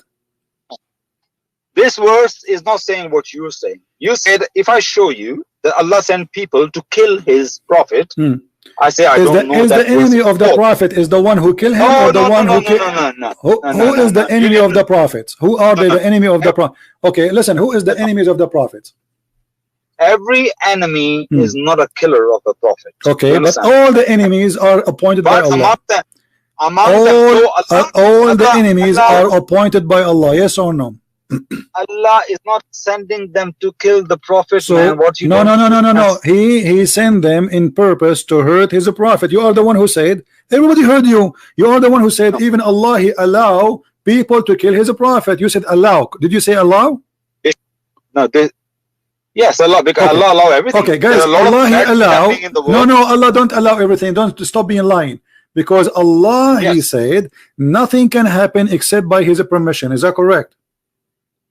His will. Okay, by his will. Okay, so when somebody killed his prophet, that is his will. What Allah let evil happen. If evil happen, Allah doesn't stop talking like rubbish. Is that the will of Allah or against his will? Allah, he says nothing bad happened to you, but it is the will of Allah. Do you agree? When Allah says nothing happened against the will without the will of Allah, that means Allah let it happen. That doesn't mean Allah wanted that to happen. Okay, but here we have, here we have Allah appointed enemies to his prophet from shaitan and from mankind. Does it say appointed? Yeah. Okay, what appointed mean? Explain to me. Your English better than mine. What appointed mean? Appointed here means Allah let the opposition. No, that's a lie. Appointed doesn't mean he let. It's mean he hired them. No, it doesn't mean that. Are you stupid or what? Are you stupid or what? Appointed mean he let it happen or he hired them. Show me the word appointed here in Arabic, please. But you don't know Arabic. It's very important. Well, I have my sources. I have my sources. Seriously, I have my sources. Go ahead, Baz. Go. Read it in Arabic so we can laugh. I want to hear you. Okay, 112. وَكَذَلِكَ جَعَلْنَا لِكُلِّ نَبِيٍّ عَدُوًّا شَيْطَانًا الْإِنسِ وَالْجِنِّ يُهْيِي بَعْضُهُمْ إِلَى بَعْضٍ Stop, زُخْرُفَ Abbas. People will laugh الْقَوْلِ. at you. Come on, come on. This is embarrassing. What are you doing now? Okay, what you get from this? What it says? I'm looking at the word appointed. What do you mean looking at the word appointed? Ja'alna. Are you talking about Ja'alna? Is it Ja'alna is appointed? Maybe, I don't know. What do you think? No, you tell me, because I didn't use the English translation I'm reading. In that, he said, and thus we made for every prophet an enemy. Okay, does it say made? Did you say did you say the word? Did you say the word made yourself? Did you say we made? Made, yeah. Allah, okay. Allah so, make everything. Guys, let us replace the word appoint like appointed by made. What is different? The made mean Allah has created them as well. The enemies, they also no. He made them the enemies. He made them. What he made them? What he made out of them? He made them enemies. Let's read that again. And thus we made for every prophet an enemy, devils, the mankind, and the jinn, inspiring some of them to others decorative. So Allah has created them, and they are the enemies of the prophets. Yes. No, he made them. He made them the enemies of the prophet. Yes or no? Did he made them to be enemies? Well, how they become? No, did he make them that this is their job? Did he make them? Did he make them an enemy, and this is their job? As Allah, he made them to be an enemy. They are the enemies. Yes, but this is all creation of Allah. This is not the question. This is not the question. Did he made them? Did he made them an enemy? He made them to be the enemy. He made them. He designed them. He created them for a reason, to be the enemy of the prophet. Do you agree with that or not? The word ja'alna means made, yes. Okay, so he made them. This is what he created them for, right? Let me read more translation. No. Okay, translate. Do you want me to open the? I don't want to go down on the. Do you want me to open the? Do you want me to open the interpretation for you? What do you want? Oh, interpretation will do very well. Yes. Okay. Yes. Interpretation would do good, guys. He said, I'm looking at the word ja'alna, exactly what it means. So he said interpretation would do good. Okay, let's go and find the interpretation. Okay. Make us could be another word is make us, not necessarily made. Okay, this is the interpretation. Here we go. This is Tafsir al-Jalalain. Read for me in the screen, please. Go ahead. Actually, I got Jalalain on myself. No problem. Read the Jalalain. That's wonderful. He got a Jalalain there. I got a Jalalain here. So we have part. That's right. Yeah, absolutely. Why not? Read the Jalalain. And so we have appointed. He used the word appointed in the interpretation, but translation of Sahih International says made. Okay. So we have appointed to every prophet an enemy, just as we have appointed these your enemies. And this other one, an enemy, is substituted by the following shaitan devil. Devils, the rebels of mankind and jinn, who inspire, whisper, fine speech to each other, the falsehood, and that is disguised as such in delusion. That is in order to delude them. Yet, had your Lord willed, they would never have done it. That's the whole main point. That means Allah let it happen. But if he doesn't, does it say that he is the one who appointed them? It started from saying that. So we have appointed every prophet. Okay. And enemy, just as we have appointed these your enemies. No. What does that mean? You see, you are the one who said you reject the word appointed, but now we go back to appoint because this is what Jalalain is saying. So Allah is the one who appointed enemy to the prophet, and you are the one in the beginning who said this is wrong. Arabic word doesn't use the word appoint. That's what I'm saying. Arabic word, it says that وَكَذَلِكَ جَعَلْنَا, and therefore we made for every prophet his enemies. He is the one who made them.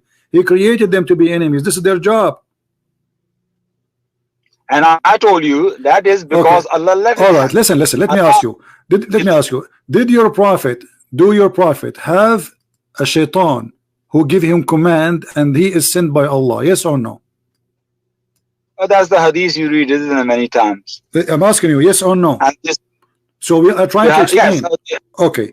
So did the shaitan? Hadith says that, but the understanding of the hadith is not what your understanding is. No problem. Well, your prophet will explain it to us.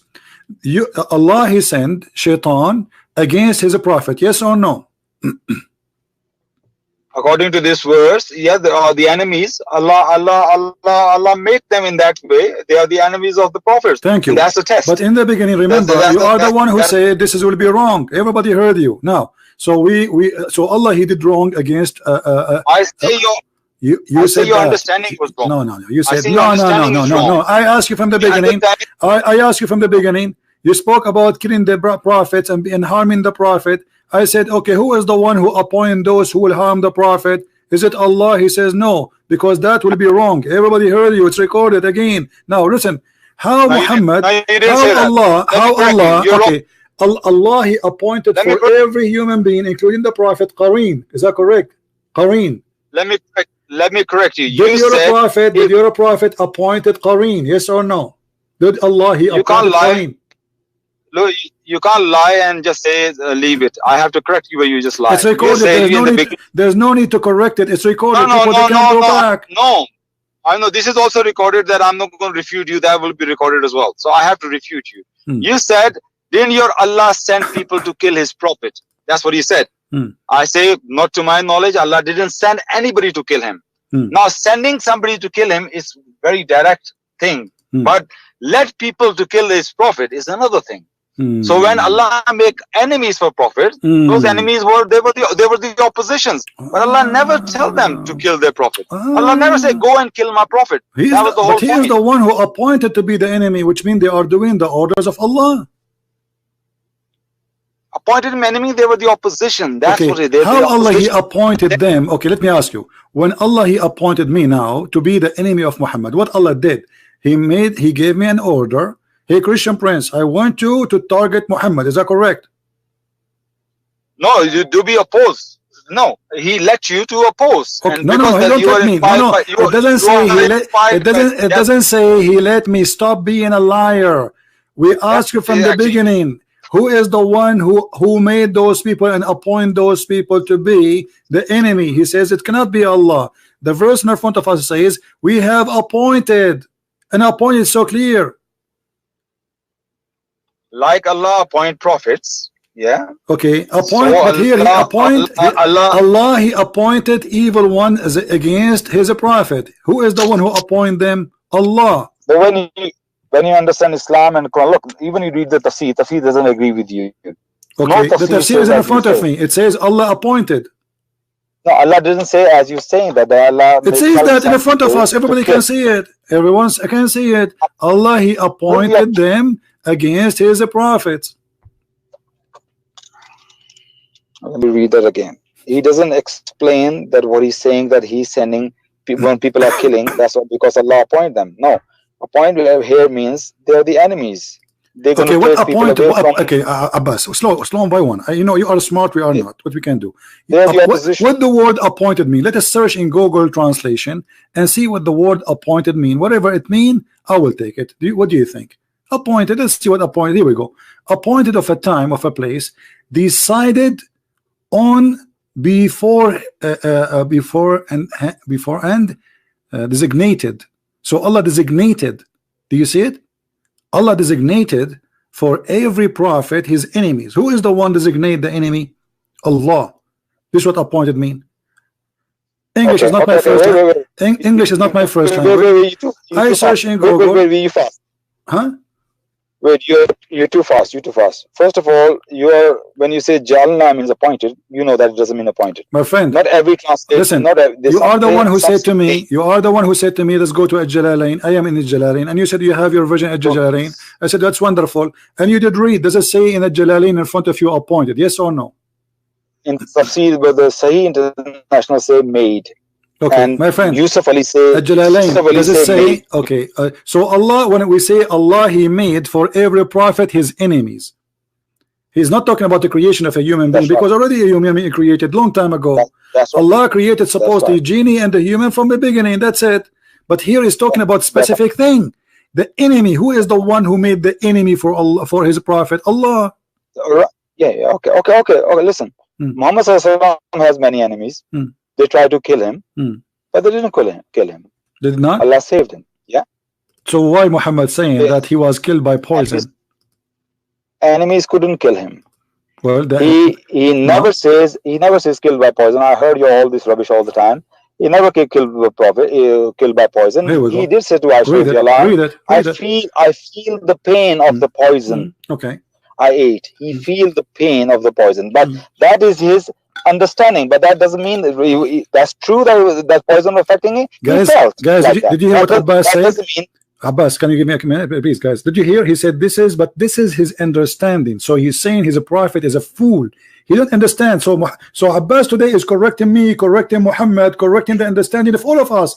The understanding of Muhammad is stupid. The understanding of Christian Prince is stupid. The only one is smart here is Abbas. So Abbas, please correct the understanding of your prophet. Your prophet saying this is how he feel. He is dying because of the poison he ate at Khaybar, and you are saying this is his understanding, which means you are right and Muhammad is stupid.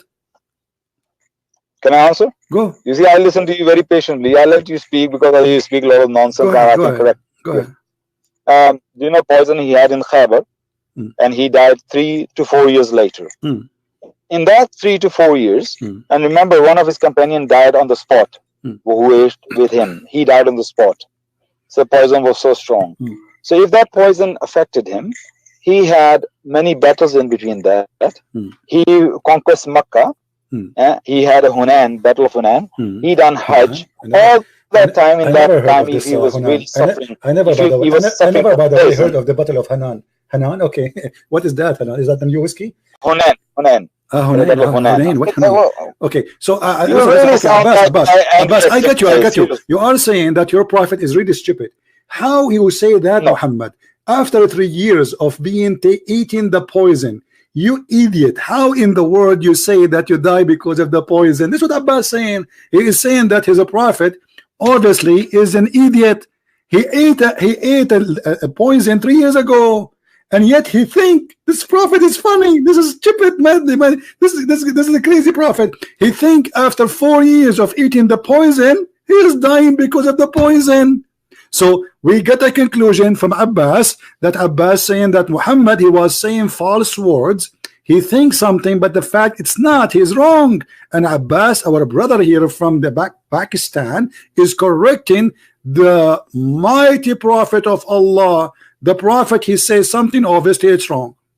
This is what you are saying. Everybody heard you. Yeah, can I? Go ahead.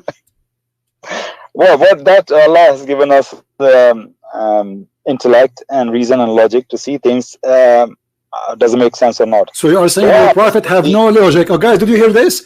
Allah, when Muhammad he says that he don't have decency, he don't have sense, and he don't have logic. He accuses his prophet of all of these because Allah, this doesn't make sense. You just said that this does not make sense. Allah, he gave us logic. Allah gave it. So Muhammad, he been given not the logic of Abbas. Abbas, he got the logic. Muhammad, he was not given the sense of understanding. Abbas was given that. So you just admitted that your prophet is really stupid idiot, and he have no logic, he have no sense of understanding, and he's a stupid. You said that, not me. No. What I'm saying is, when I analyzed everything, the time of he ate poison and the time he died, in the middle he was perfectly fine and healthy. So what happened then? So I come to the conclusion, and I'm sure you're not going to like it, that this hadith is dubious. This hadith, but this is Sahih Bukhari. And Sahih Bukhari are all not even Sheikh Albani. You see, a second ago you never mentioned anything about the hadith, but now after we got you busted, humiliated because you humiliated your prophet, now you have to jump to the last try, the hadith. There's something wrong with the hadith. I didn't say any of that. What you said about the prophet. Just go. I have enough comedy for people who want to record the videos and they will post it again. The last solution, the last thing is, let us talk about the hadith. The hadith is not good now. The hadith problem, brother, this is the hadith. This is Sahih Bukhari. This is Sahih al-Bukhari, the most authentic book for the Muhammadan, the follower of the pagan religion of Islam, the black stone kisser prophet. You see how they insult their prophet. He is correcting his prophet that his prophet he have no understanding. So look how where we jumped. The Quran is making it clear that nobody can leave the zone of the earth. The guy, he says, without the authority of Allah, and this is supposedly Allah gave authority to the Soviet Union, when the fact, all the interpretation saying it clearly that nobody can leave the zone of the earth until the judgment day. And we showed him the interpretation. Even we show it in English. We use the English translation so he might understand. Still, he want to play games. This is about the judgment day. Nobody can leave. The only one who can leave is the prophets of Allah. Muhammad, he never thought that time will come and people will be able to leave the earth. He never thought that will happen. It's impossible. And this is why he is making a challenge that nobody can leave the zone of the earth. So now, after we notice that the infidels and the one who left the earth first, we cannot even call them Christians, we cannot call them Jews, we cannot call them believers. It was the communists. Because the Soviet Union is the first people who leave the earth. And at that time, this was a communist country.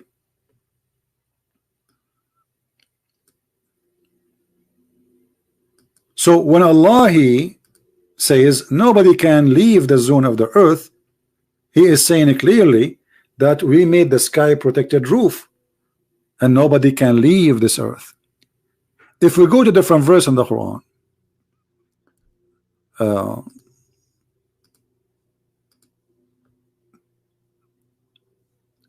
Muhammad, he imagined the earth as a flat land surrounded by mountains, and that mountains is like a fence.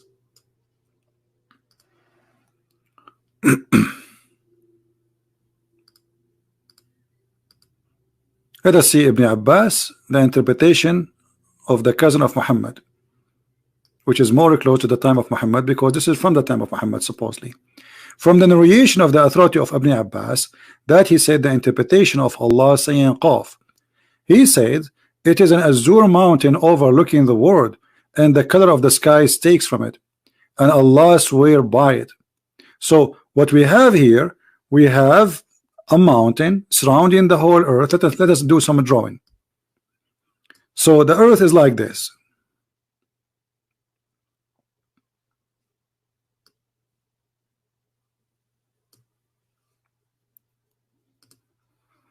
This is the earth, and then there's mountains around it, and this mountain is blue from all corners.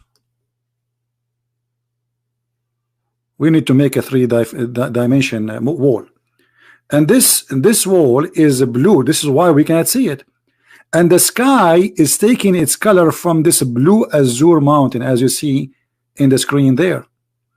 Where the sky taking its color from? From this wall, which is mountains surrounding the earth. So we cannot leave the zone of the earth. Why? Because we have mountains as fence. And we cannot leave the zone of the heaven, because why? We have a protected roof. And if somebody try to leave the zone of the earth or the heaven, Allah will shoot him. And this is simply what the Quran is saying.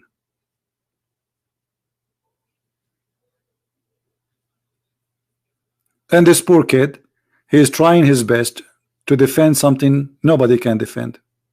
Nobody. Who can defend this? Nobody. But because it's very embarrassing, so he have to fabricate. Oh, Allah, he said by authority, but the authority is so clear. Nobody have that authority.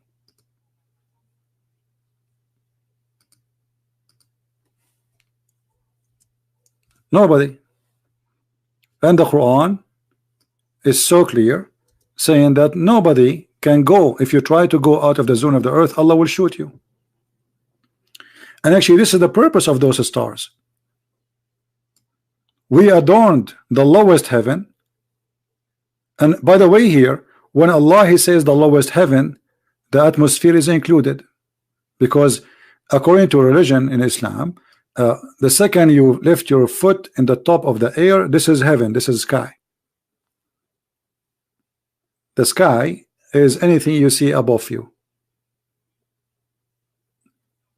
It's not like now our understanding we have like the atmosphere is inside, considered part of the earth, etc. No, the lowest heaven is where the stars are located, and this is where the war will happen. Shaitan, he tried to go out.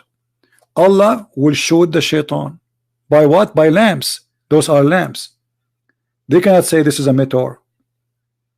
And actually Abbas himself, he said shooting stars are not meteor. He said that, not me. And shooting stars, according to him, they are already stars. Okay, but shaitan is in the earth. He is walking in the earth. He will try to go out of the earth, but he cannot. And this is what all the verses are confirming. And we have guarded the near heaven from every outcast shaitan. It's guarded, that's it. He cannot leave. And shaitan here, by the way, is not necessarily shaitan, because we just showed you that Allah he appointed for every prophet shayateen of the mankind and the genie. Do you see it? Do you see it, people? So according to Islam, there's a shaitan who's a human. Shaitan, not necessarily the devil, as we know. Allah saying, for every prophet we appointed the devils. And who are the shaitan? And the word in Arabic, by the way, is not the devil. The word in Arabic is Satan's, shayateen. And actually he started with shayateen al-ins, the satans of a human and the satans of genie. So the challenge in the other verse was for both. Oh, the one, the genie and the mankind, go out of the zone of the earth if you can, but you cannot. Do you see it? And I did not really have patience to tell him to the end this, because I thought maybe I can have patience more to speak to this kid.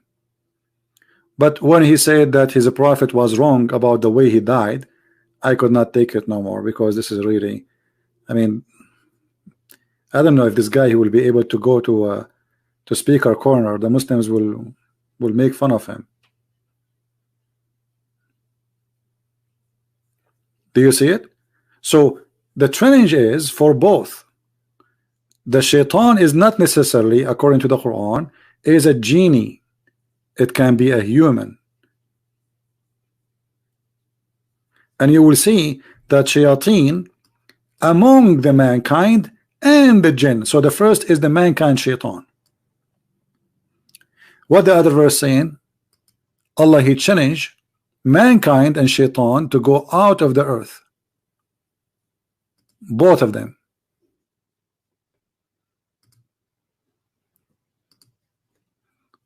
Where is the verse?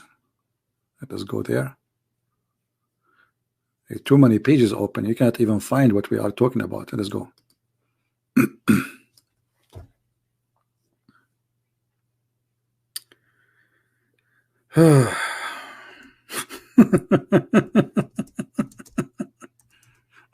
I feel sorry for this kid. You know, I mean, he's trying his best.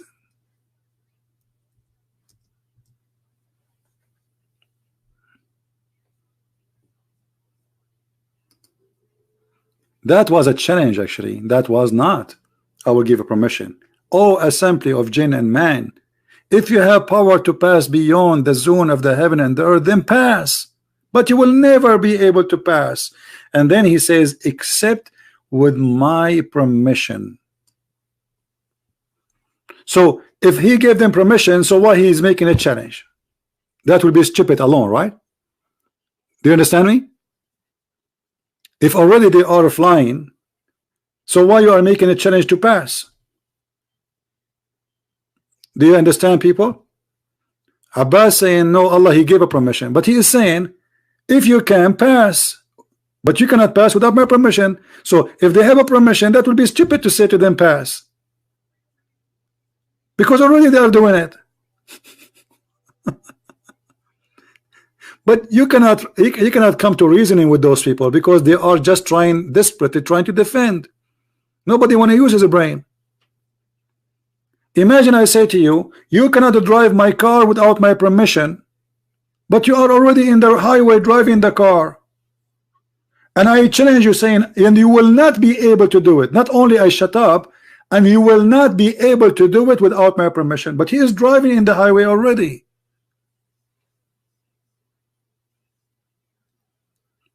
A lack of intellect, a lack of intelligence, and this guy, he went so far to the point he accuses a prophet that he is silly and he don't have sense of understanding and he is not logical, because he's a prophet. He ate the poison 3 years ago, so how he died 3 years after?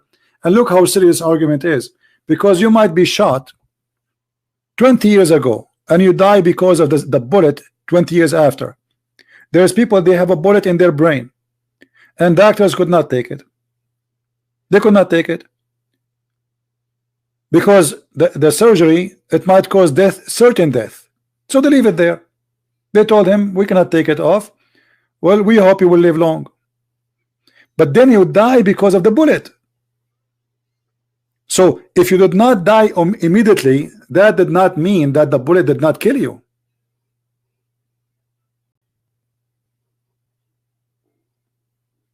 He died by the poison. And if Muhammad, he says I died by the poison, who are you to tell him no, you are wrong?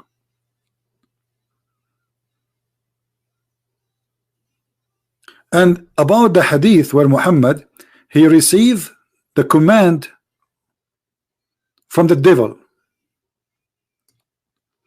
How Muhammad is a prophet, but the devil is commanding him to do good?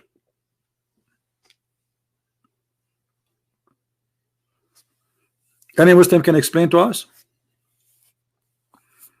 how the devil is commanding the prophet of Allah to do good? I want a Muslim to call me and explain to me that. Muhammad, he received command from who? From Allah or from the devil?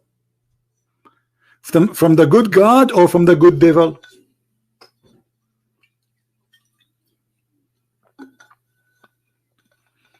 Anyone can tell me? Muhammad, he received commands from the good God or from the good devil?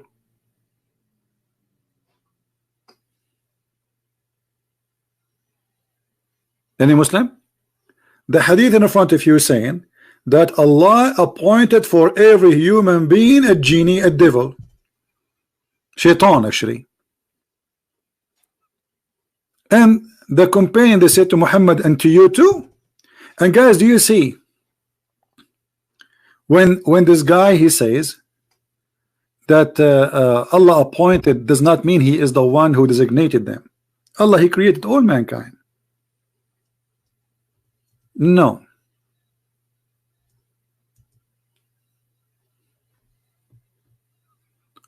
Muhammad, he made it clear that Allah, he appointed, and their job, let me show you the hadith. Hold on.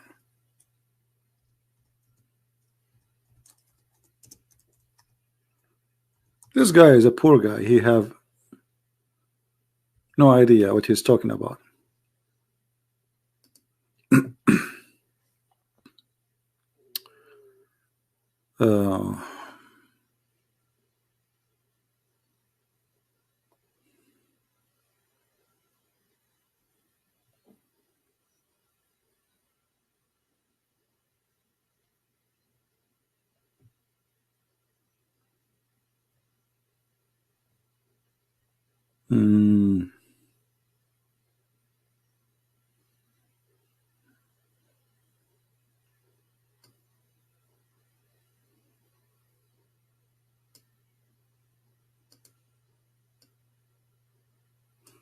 Let us see this one.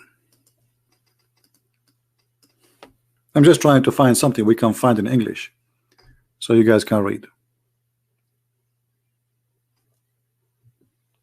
When any one of you prays, he should not allow anyone to pass before him, and if he refuse, he should be then forcibly restricted, for there is a devil with him. This is from the job of Shaitan. Shaitan, his job is to come and try to bother you. Actually, even Muhammad, he said, when a Muslim he pray, he take hair from the anus of the Muslim. But I don't think I can find such a thing in English.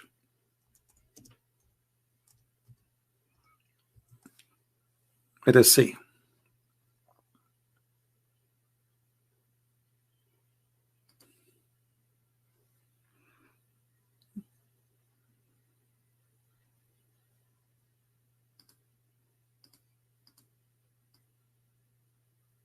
Yeah, I don't think I can find this one in English, but we will try to translate from the Arabic. Yeah, I see. Okay, this is the Arabic version of it. Here we go. This is the hadith. I will click translate to English. All right.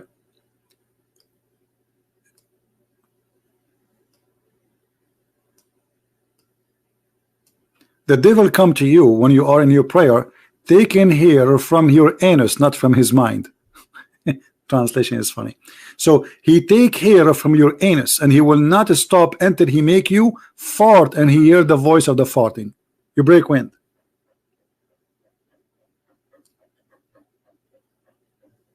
You believe it?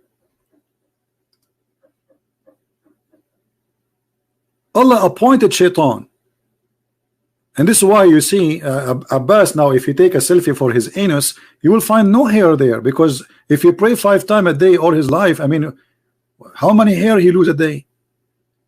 And how painful to be a Muslim. Because do you know how painful to take hair from your ass? Try it. I don't know. I never tried that, but I know that if you take hair from your skin, it's very hurtful. So imagine you are taking hair from your anus. And this is Shaitan he do. When the Muslims they bend over, Shaitan he take hair from their anus and he put his foot and he push like out, and he will not stop doing that, which means not only 1 hair, 2 hair, 3 hair. He will keep doing that until you break wings.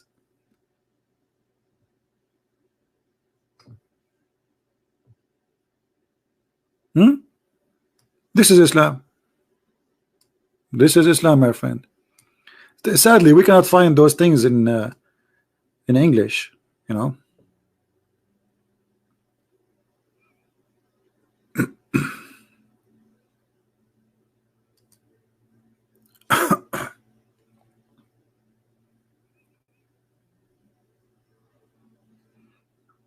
Now look here, they have it a decoration. Look at this. I found here they put face.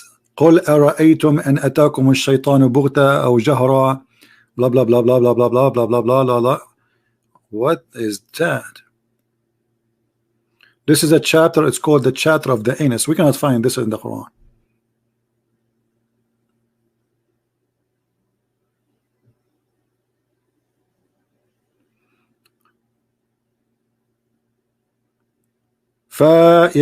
فياسين قل أرأيتم أن أتاكم الشيطان بغتة أو جهرا ليلهوكم عن إقامة الصلاة بهاجس غبرا إذ يخوض في أدباركم, when he go into your anus, فأعرض عنه حتى لا ينفذ صبرا. So please stay away from him, otherwise he will lose his patience. كي لا يكسفنكم الشيطان فلا تقعد بعد الضرة تجبرا. I don't know what is this. What the heck is this?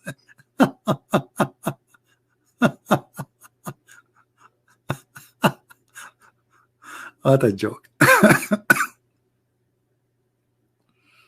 So Shaitan will take it from your anus here, and he will not stop until you fart.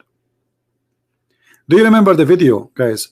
Do you remember the video of the sheikh who is teaching Muslims in YouTube that when you go in the bathroom, the Prophet of Allah, he says you have to make a prayer, otherwise shaitan, he will enter into your anus. Do you remember that? You know, it's hard to believe, but this is what they believe.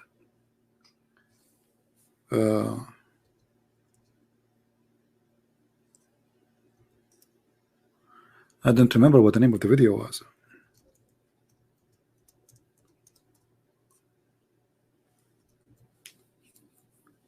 Here we go.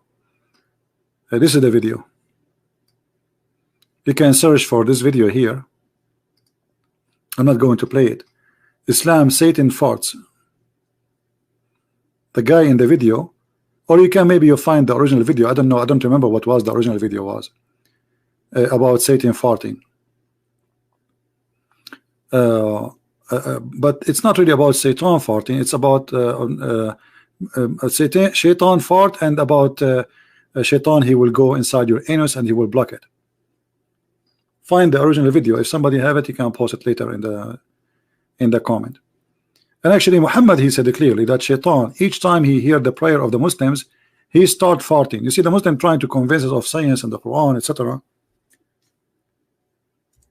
But they will not show you this.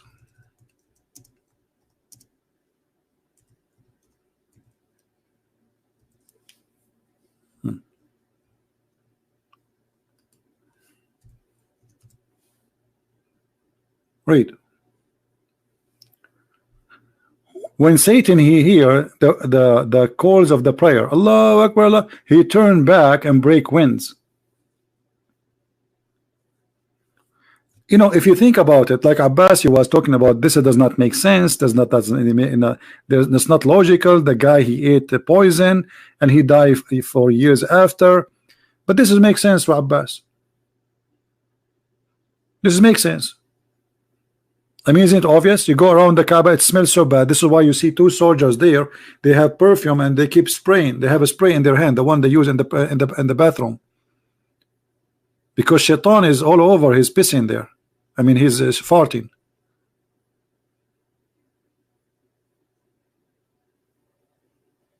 A Muslim, he prays, Shaitan, he fart. And what the purpose? Shaitan, he don't want to hear the Muslim. I mean, come on. Somebody tell this. Now I know why global warming is happening. Somebody tell the Pelosi, what's her name, Pelosi? She think the problem is a Trump. The problem is not a Trump. It's Islam. And it's Allah. You should forbid people from saying the word Allah, and then Shaitan, he will stop making a global warming. Do you know what farting is containing? This is what causes global warming, literally. So if there's 1 billion Muslims and Shaitan, he fart 5 times a day, and do you know how big the ass of Shaitan, brother? It's big. Shaitan ass is big.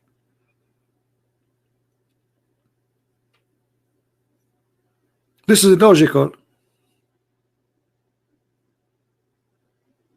I mean, this is all the logic there. I mean, this is Allah and this is the religion. This is Islam in two words. This man, the one they call him prophet, he's not qualified to teach one-year-old baby. Imagine you go to a university and the professor, in the same first day you meet him, he said to you, when you mention the name of etc., Shaitan fart.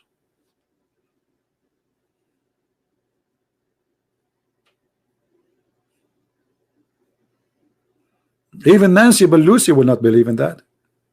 Nancy Pelosi will believe in that if you say Trump. And I think Nancy Pelosi, she fought when she heard the name of Trump. She lose control of his stomach and her belly. What is this? This is God, this is religion. Who want to convert to this such a madness? The sun set in the murky water. The stars are shot. They shoot a human being if you try to go out of the earth. You know, and suddenly Abbas, according to Abbas, Allah, he gave a permission to the American, and the funny, Allah gave a permission to the American and to the Russian to go to the space, but not to the Muslims.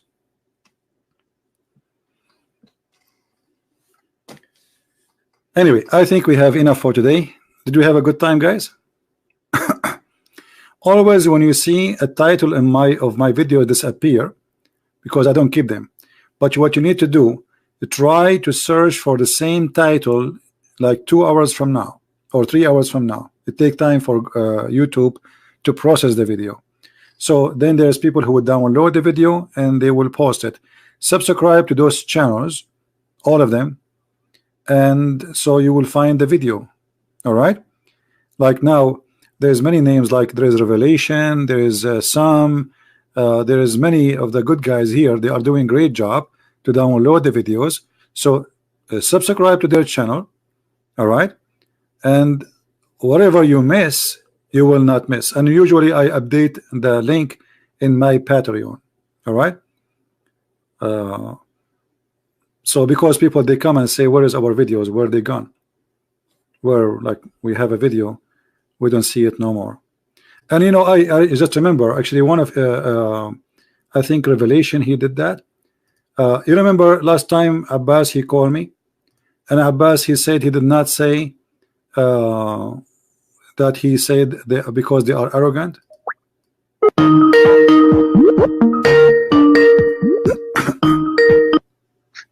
Peace be to you, brother. Yes, Abbas, I'm scared of you. Yeah, well, you block me all the time. No, because you're a kid. You're a kid. Aren't you the last time the one who said to me? Hold on. Aren't you the one last time who said to me that the Prophet says, don't say peace to those who are arrogant in Islam, against Islam? Yes or no? I never said that. I never said that. Did you hear it? I never said that. To make it short, I'm not going to play the whole video. Then the one who made this video, he looked for the older conversation between me and Abbas. And this is what Abbas said. Let us see. Yeah, two series I read. In the two series, okay, is this people come from, I think. All right. Okay, what those people did? Did they throw rocks at your prophet? What they did? They came. They were leaders. Even they were two brothers. What they did? And what they did? Back. One of them came back. He decided to become a Muslim. Okay. And so what? So did they do any harm to your prophet? Well, they were arrogant, and arrogance is. So if you are okay. They were arrogant, but he just said to me, I did not say that. This is what this guy is. This is why I say he's a kid. He says something, after 2 minutes he said, I did not say that. Abbas wanna call? Okay, let's take Abbas.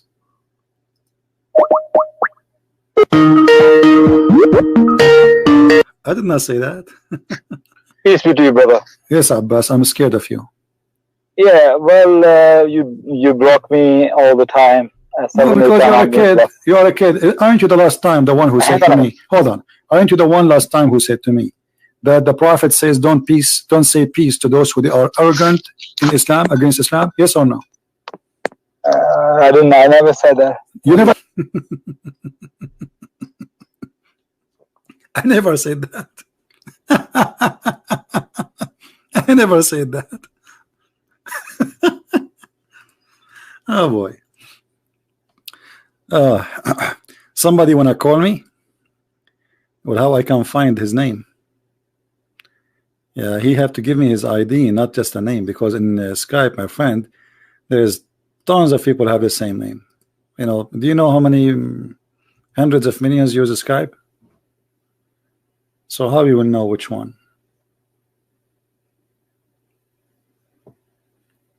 Have the same name.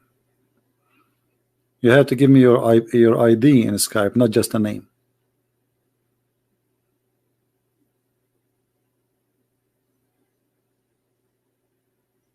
I searched for the name. I found 3. At least, actually, you know what 3? You click at more, you see more and more and more. Like, look how many. Man, there's hundreds with the same name.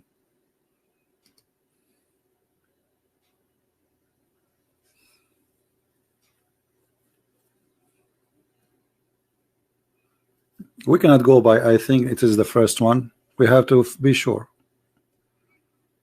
Because we text people, we call them, and then we find that he have no idea.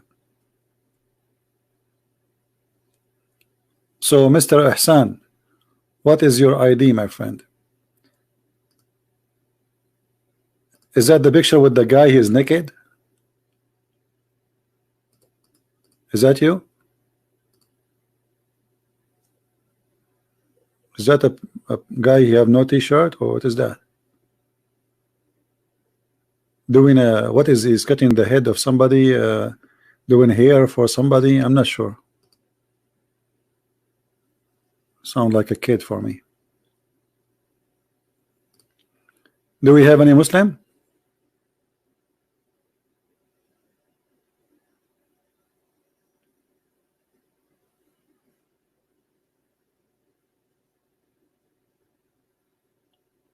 Any Muslim here?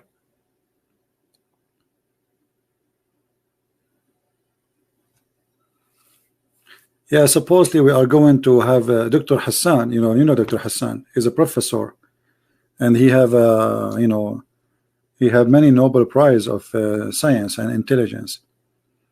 Dr. Hassan, he will be with us this coming Sunday. So get ready for additional comedy show. This guy, he's far beyond Abbas. He's more smart than Abbas.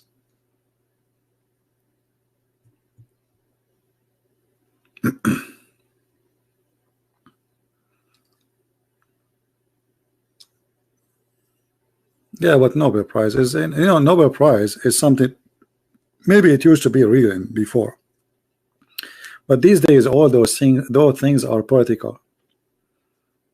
Like all days, there's people who really deserve to have such a prize, but then by time this has became political. Like Obama have one. You believe it? Obama have Nobel Prize for what? What exactly he did? So this is garbage anyway.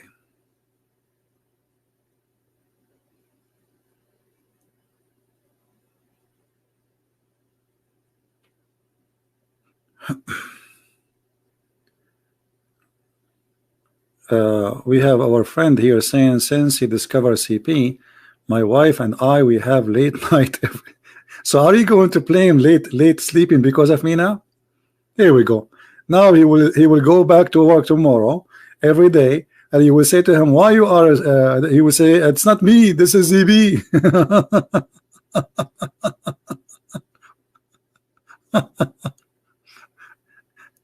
Once a lady, actually it was a guy named in Paltalk. I used to open a chat room in Paltalk, and then I got a PM from this guy, PM me in private message, saying to me, because of you we are going to divorce. I don't know, from the middle of the where, who is this guy, what he's talking about. So what are you talking about, man? He said, I am not a man, I'm his wife. My husband, he stay in your chat room for 10 hours, he don't leave, he don't talk to us, he don't sit with us, he don't eat with us, he eat in the front of the computer, he drink in the front of the computer. We said to him, he said, bring the sandwich here, bring the tea here, we are going to divorce because of you.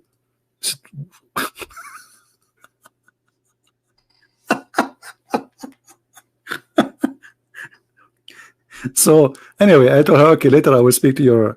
So I spoke to him. I said, listen, you are allowed every day maximum of 2 hours to be in my chat room. After that, I will bounce you.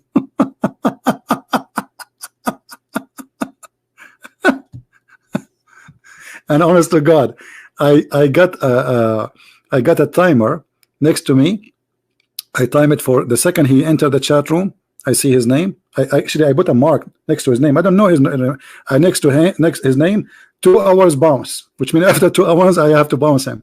So the second he entered that chat room, I hit the one you use for chess game, etc. So 2 hours, bingo, I bounce him. Yeah, be careful. It bring addiction, especially with the comedy we face here, every day. You see the comedy we have here? It's unbelievable. Yeah, but before I used to stay like, you guys, you saw nothing. We used to stay, sometime I stay 12 hours, 14 hours. It is unbelievable. And 14 hours talking. I mean, if you try to talk for 1 hour, 2 hours, you will have headache, you will lose your voice. Literally. I stay once I broke the record. I came back Friday. I came back from work. I have the whole weekend. I did not even change my clothes. I turned the computer on. I started the chat room, and I stayed Friday, and then Saturday. You know, the chat room is open. Like I say, guys, I'm going to play a music. I will be back just to go to the bathroom.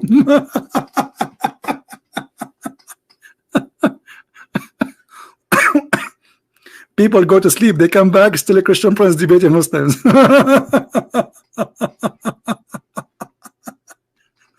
They go back over the continent. People, they are in Japan. People, they are in Malaysia. They have people come because they have different time. You know, some people have night, some people have day. It doesn't matter. You come to buy to chat room. It's open, and it's only. I have admins who help me. You know, like hold the mic for a second. I have to go to the bathroom or etc. or make a sandwich, but non-stop. Anyway. And we did really a lot of work, and a lot of Muslims left Islam in Paltalk. And actually, the one who brought me to Paltalk, it was the Muslims. The Muslims, they challenged me to come to Paltalk. If you are a man, come to Paltalk. So I said, okay, I'm the man. The reason I wrote books, it was the Muslims. They said to me, if you are so much knowledgeable about Islam, how come we never heard that you have a book? So I said, okay, let's have a book. The Muslims is the one who said to me, I will challenge you to make a video on YouTube. I said, okay, let us make YouTube.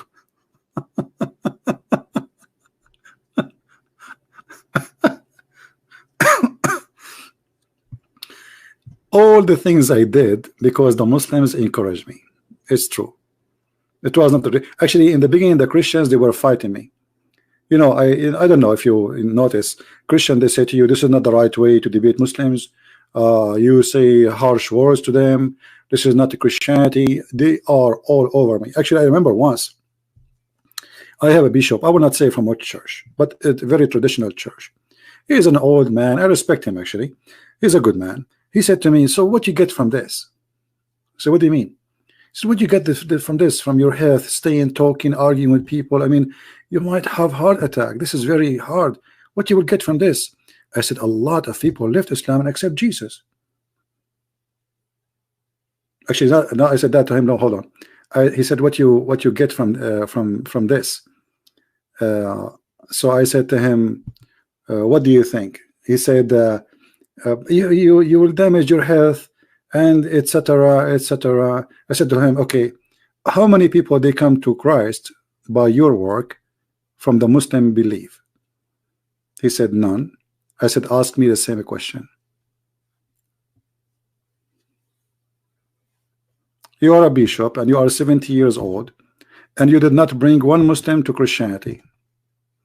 And you are, instead of encouraging me to do more, he is discouraging me, saying to me, what you will get from this? You see how the Christians sometimes they try to discourage you without noticing? You see, if a Muslim doing that, you know, bringing people to Islam, Muslim, they will support him. They will, yeah, good brother, etc. A Christian, mostly, they go against you because they will say to you, oh, you are not, you're being nice to the Muslims.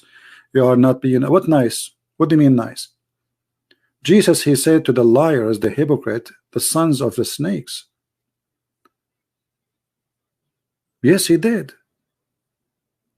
What nice? Jesus, he flipped tables in the temple. He said to them, you made the house of my father a bazaar. So they want only specific kind of a Christianity. They want to only adopt only one thing. But Christ always was a truthful. He never was hypocrite. When somebody is hypocrite, he says to him, you are a hypocrite. If you are your father, you do the work of your father. Right? So, yeah, Maria, your ID, please. Maria, are you a Muslim? Maria? If you are a Maria, if you are a Muslim, give me your ID. I will contact you, no problem. Which should we read except your books to study Islam? Well, my books make it a lot easier for you because to study Islam, it's endless books. And if you study Islam from Muslim books, you will never study anything unless you know Arabic and you are very, let us say,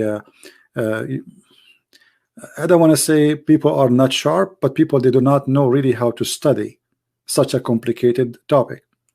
So you need somebody who can connect the dots after reading a lot about Islam, so he can put the information together to get the image. And that is not really easy. Especially you are reading from a translation, because all Islamic translation is false. Not even a single one is not false. You see the translation in front of us, it's false. Quran translation is false. You cannot find one accurate translation.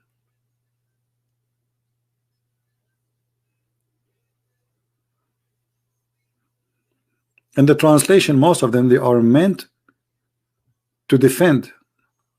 And like, if we go to Ibn Kathir in English, this is Ibn Kathir. The translation of Ibn Kathir in English have nothing to do with the book of Ibn Kathir in Arabic, but yet it's called translation. Yeah, actually I'm working a Quran translation, but it's going to take me time because I'm spending too much time. I'm working in many books at the same time. Right now I'm working a book, it's called Allah Justice, trying to finish it as soon as I can, you know. Are you a former Muslim? No, I never been a Muslim, not even for a second. I'm too smart to be a Muslim. Not even when I'm a baby. To be a Muslim for 1 second, unless you are born from a Muslim family, it's mean you have to see a doctor. Anyone who can be convinced that God will give virgins because you believe in him, obviously that person is an idiot. Isn't it obvious that this is stupid? To believe in God, he will give you women to have sex with them. Why? Is God is a pimp? Is that Las Vegas? Where is love? You see, when we speak about the humanity, we say we are different from animals. When a man is promised a lot of women, that means there's no love there. There's lust. This is just about sex. And as long as it's about sex, that's just pure pleasure with no love. That's when women, she is a sex toy for you. You sleep with women you do not know. They are made to sleep with them. And Muhammad, to make it more hilarious, he said that those women, they are transparent, see-through, to the point you can see the marrow of their bones, as you see in the screen. Do you see it? Hey, Maria, give your ID to the admin in Skype, and maybe I can help you. You can talk to me only about one topic, is about Islam. If you have a family member, and you can ask me a question, but I don't like private conversation. Anyone will talk to me to ask me questions about something private, I will block you.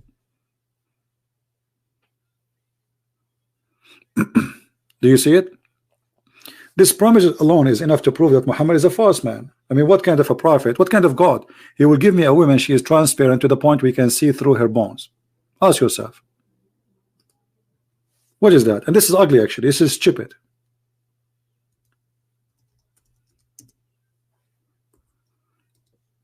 Imagine I come to you and I have an image in my hand, and I say, if you believe in me, I will give you this kind of woman.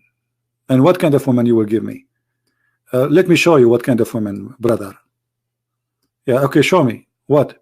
Here we go. This is the woman I will give you. A brother.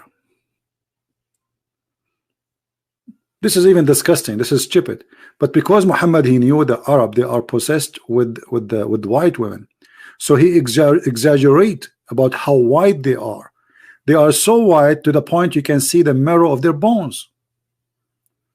But that is disgusting. This is not something beautiful. You know what I mean? I don't know how many of you will convert to Islam now after you see this. Look at this position. Unbelievable. Oh, look at this one. I'm getting sweaty now. It's not good to be single these days. Oh boy. I think I'm going to replace it because I feel like converting to Islam now. This is too. Look at this one. Oh boy. Oh man. Oh, it's winter. It's cold here, but it's getting really hot. This is what the prophet he promised. This is exactly what the prophet he promised. Read it. Read it. I'm not making things up. This is exactly what he said. He said they are transparent. You can see the marrow of their bones. I'm not making things up. This is a prophet of God. Those Huris, they are so beautiful. And okay, what makes them beautiful? They are so beautiful to the point they are transparent. You can see the marrow of their bones of their legs. You have to be really crazy to believe in such a cult. You have to be a person who suffers from mental illness.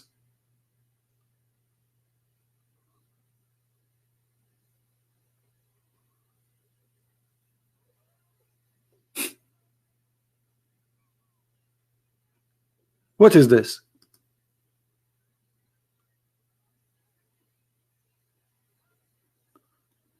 Furqan al-Haq. Yeah, al-Furqan, yeah.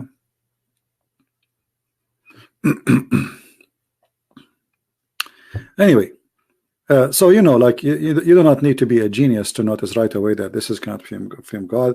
Additional to that, the stupidity. I mean, all of this is stupidity. Fairy tales, fictions. The prophet was bewitched by black magic. Somebody take care of from his and he control him. The prophet marrying a 6-year-old girl. You know, the prophet saying crazy stuff that if the women have orgasm first, the baby will be a girl, and he will look like the mother. If the man have orgasm first, the baby will be a boy. The sperm of the man coming from the backbone, the women have a sperm coming from the top of her ribs. I mean, this is crazy. You do not need to be. I mean, you do not need a Christian prince to prove to you that. This is easy to see how stupid this cult is. And look here, you know, you will have 80,000 little child in the heaven of Allah.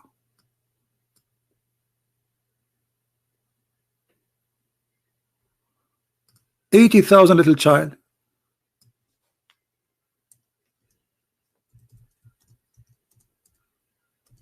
Child abuse like the prophet will marry a child.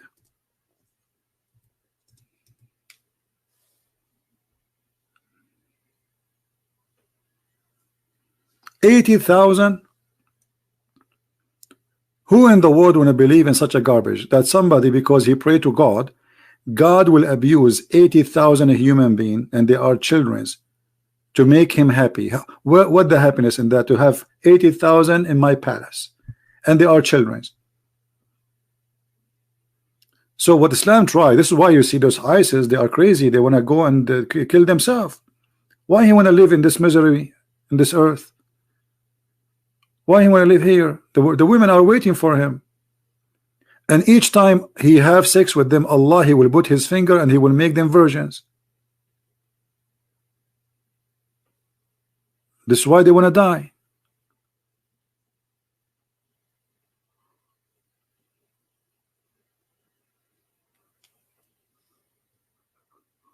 All right.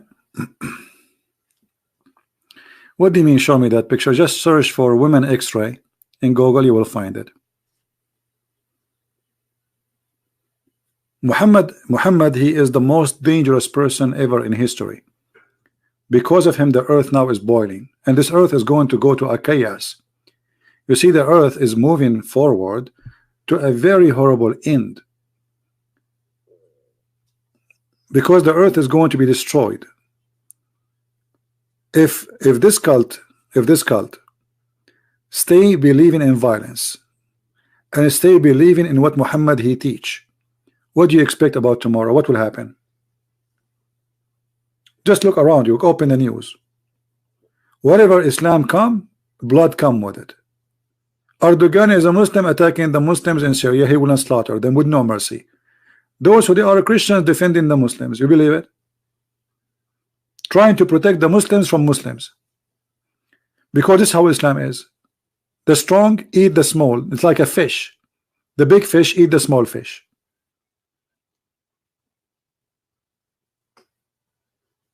War in Saudi Arabia, war in Yemen, war with Iran, war with Afghanistan, war with, I mean, name a place.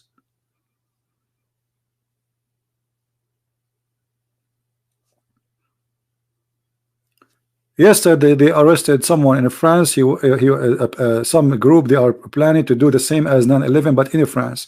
The day before it, they arrested a woman. She is from used to be from the Muslim Brotherhood, and she was planning to destroy the biggest church in France. This is how this cult is. So this is not just about a person who believe in versions and no, this is affecting your life. Do you know how much money your government, which means how much tax you pay yourself just to protect yourself from Islam? You see, the hypocrite, the leaders, they don't say we all have security in the airport because of who? Because of the Buddha? No. Because of the atheists? No. The Christians, the Jews? No. Because of Islam. This is the truth. But nobody want to say it.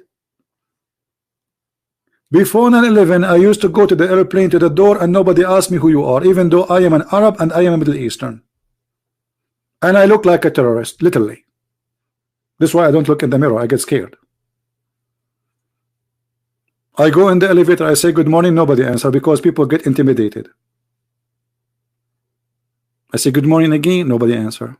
Like what the heck? Good morning, nobody answer. They start looking like at the ceiling and the ground. The guy, he opened his phone, try to look there. I'm not there. Like I am a ghost. Nobody see me. Like good morning, nobody answer.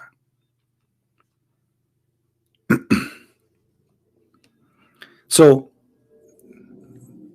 because of this cult, it's affecting your economy, affecting your life. Imagine how many $1 billion we spend just for airport security, which can build the schools, can make your street better, can make your life better. This is from your money. You pay for it. Doesn't matter what country you are from. Go and look a country like Indonesia, very beautiful country, amazing country. Actually, it's one of the most beautiful countries in the world. Look what Islam did to this country.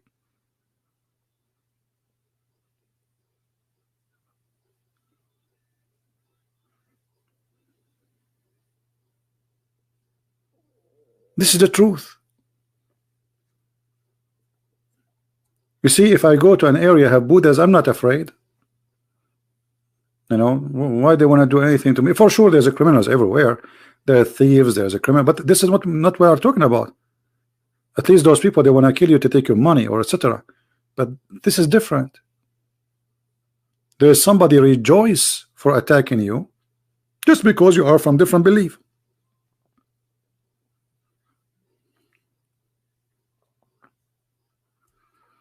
Yeah, look at Iran. Iran used to be the Persian. You know, the Persian one day they used to be the equal empire, equal to the Roman. Very great, huge civilization. And look what happened to Iran today. Women, they are like, you know, and by the way, in Iran, like the appearance that Iran is an Islamic state, but if you go in the street, you will see that people, they don't really care. This is why I say that Iran, I believe Iran is going to have a very great future. This Islamic regime is going to collapse sooner or later. It's just a matter of time. But what happened when Islamic regime come, it's like it's a glitch itself with the nails. It's hard to take it off. But the day is going to collapse, is going to go forever. And the Iranian, they will reject Islam forever. This is why I say the best way to make Muslims leave Islam is Islam. You see, when ISIS took over in Syria, many Muslims, they said, okay, so what? They are Muslims. They want to practice Sharia law. Okay. But when they start practicing Sharia law, the Muslims, they notice how ugly, disgusting the Sharia law, how stupid it is. So there is Muslims who support Islam as long they are not living under Islam, because Islam is just like an ID for them. But the second they live under the stupid cult of Islam, they wish Islam will die. So the day ISIS they left, every man he is shaving his beard. Like what happened? Yesterday you were a sheikh, today you are not, because they are now desperate to leave. They don't want this cult. This is why the Kurdish, this is why the Muslims in Syria, they are upset from the Kurdish. Tens of thousands of the Kurdish, they became Christians.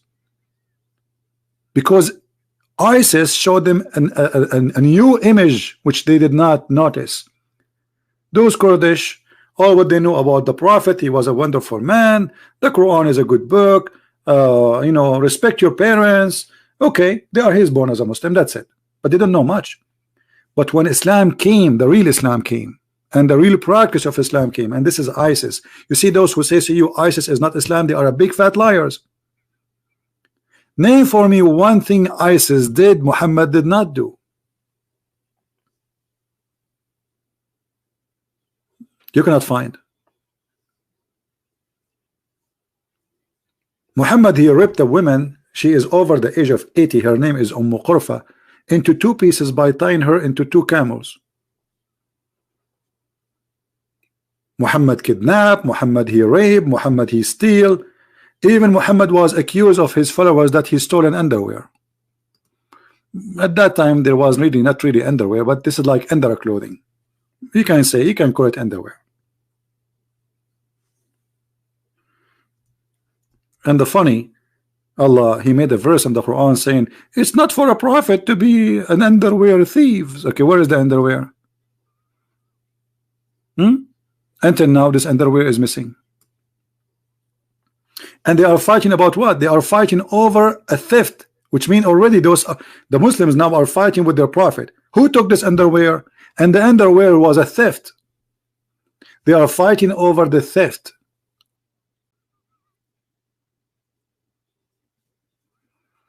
It was a red piece of clothing, which all, and the proof that Muhammad he took, you know, when the verse in the Quran came supposedly from Allah, the God of Muhammad, to defend Muhammad that he is not the one who took it, it did not say who took it. Okay, hold on. If Allah is the God and somebody accusing Muhammad that he took the underwear, shouldn't Allah say who is the one who took it? Don't Allah knew who took it?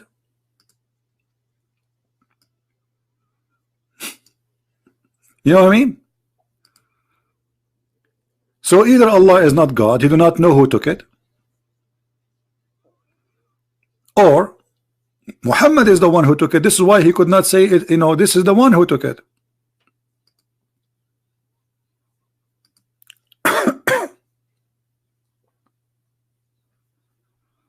Look at this shame. When some red velvet clothing, this is the Muslim words, went missing in the day of Badr, some people began to say the prophet perhaps took it. I mean, can you believe it? This is the prophet of God, and what kind of people they are talking about? We have a group of Muslims who they are the best of the Islam. This is the beginning of Islam. They are accusing their prophet that he stolen underwear, and now that in this underwear enter history, and the news went all the way to Allah, and Allah he went back to his office, he grabbed his pen and he wrote saying it's not Muhammad who took the underwear. Do you see how important this underwear is?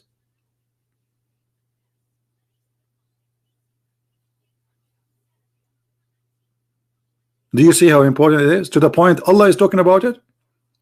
And then Allah he says it's not the prophet who did that. It's not for a prophet to steal. The whole thing is a theft. Secondly, if it is not Muhammad who did it, why Allah don't say to us who? That will be a miracle.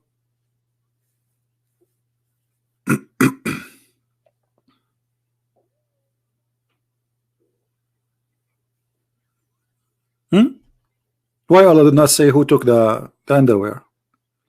If you go now to the Saudi website of Allah, you will find that there's a picture of a bikini. It says it's missing. Anyone he saw this bikini, it's red, call this number and you will have a great reward.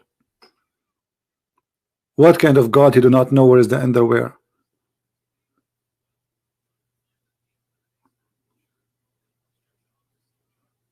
He do not know. It's missing. Yeah, unsolved case. Call Sherlock Holmes, whatever his name. God, he do not know where the underwear. So you know, God saying it is not Muhammad who took the underwear. Why you don't tell him who took it?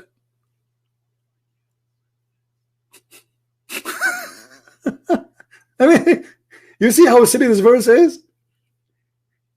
That will be good if Muhammad he told that Allah told me who took it, and then they go to his house and they find it. But he did not do that because obviously it is Muhammad he took it.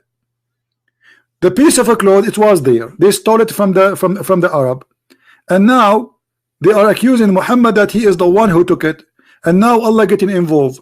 Can Allah is all knowledgeable?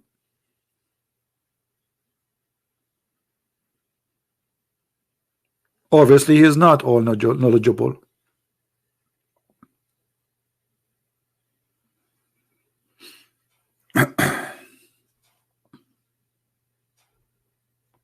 This verse alone is enough to prove that Muhammad was a savage man and Allah is a fake God.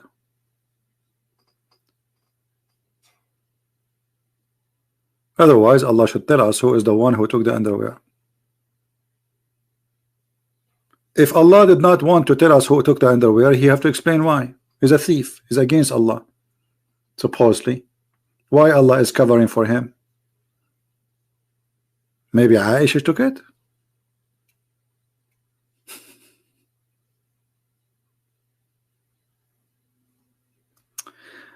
Anyway, we have enough for today. I hope you guys have a good time. This video will disappear from my channel for some time until we load it in different channel.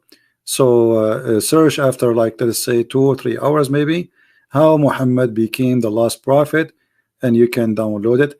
Always subscribe for those who they are downloading my videos and sharing them in their channels, so always you will stay updated when it is posted. Can you cover the topic of shirk in the Quran someday? My friend, Islam is a religion of shirk. You know what shirk? Shirk is to associate someone with God. This is what shirk. Muhammad, when they say, the Muslim, when they say Shahada, what they say? They say the name of Allah and the name of Muhammad. This is associating the name of a man with the name of God.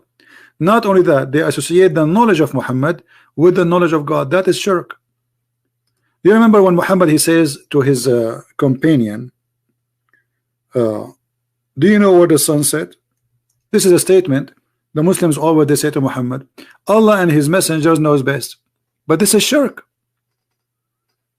This is associating the knowledge of God with the knowledge of a man, and they are claiming that both of them they are equal because Allah and his prophet, not Allah knows best.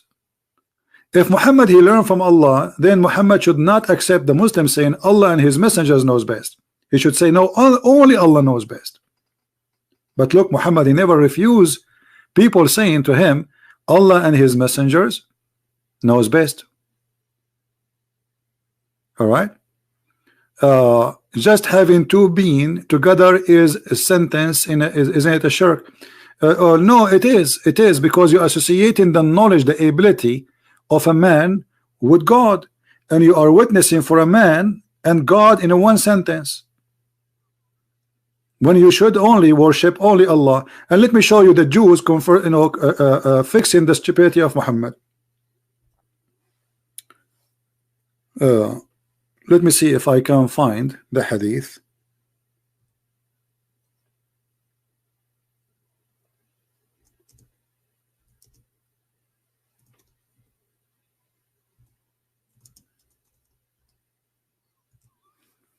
Maybe I can find it. Hold on.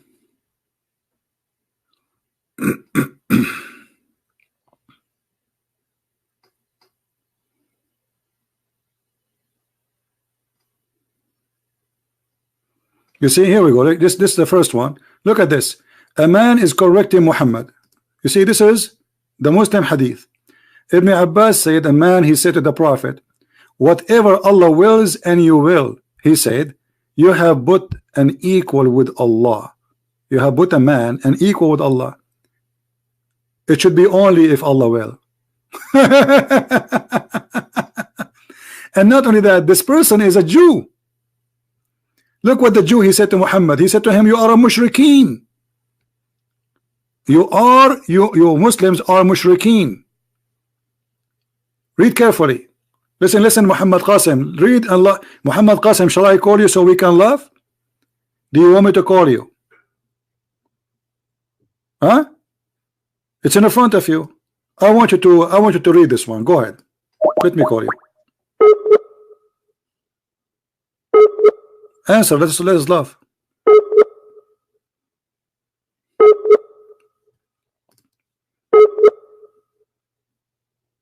No. Okay. So do you see a Jew correcting your prophet? He's saying to him, you are a mushrik. Let me ask you, did your prophet agree with him or no? When the man, he said to him, you should not say that.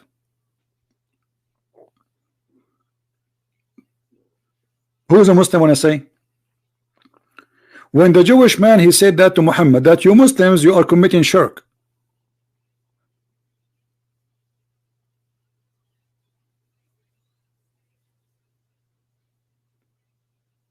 Was this Jew right or he was wrong? Who is a Muslim when I answer?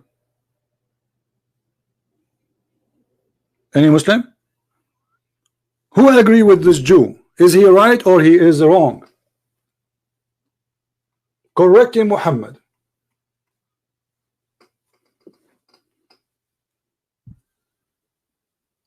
Where is the Muslims? What happened? Look, now they are taking a nap. Muhammad Qasim is not here.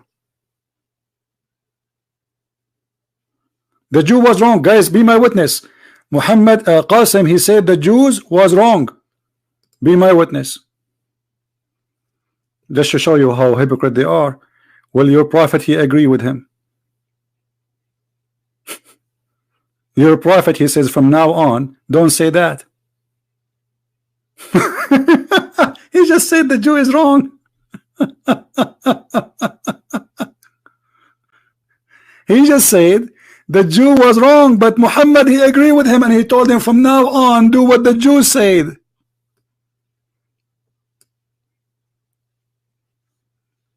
Do you see it?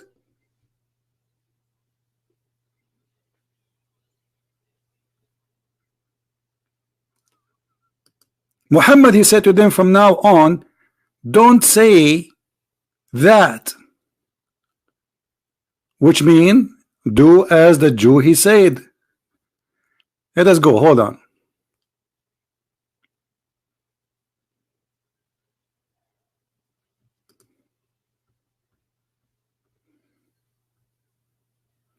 Not only that, actually, let me see if I can find the other hadith where it's more clear. Let us see this one. Yeah, I want the whole story, not part of it. Just wait.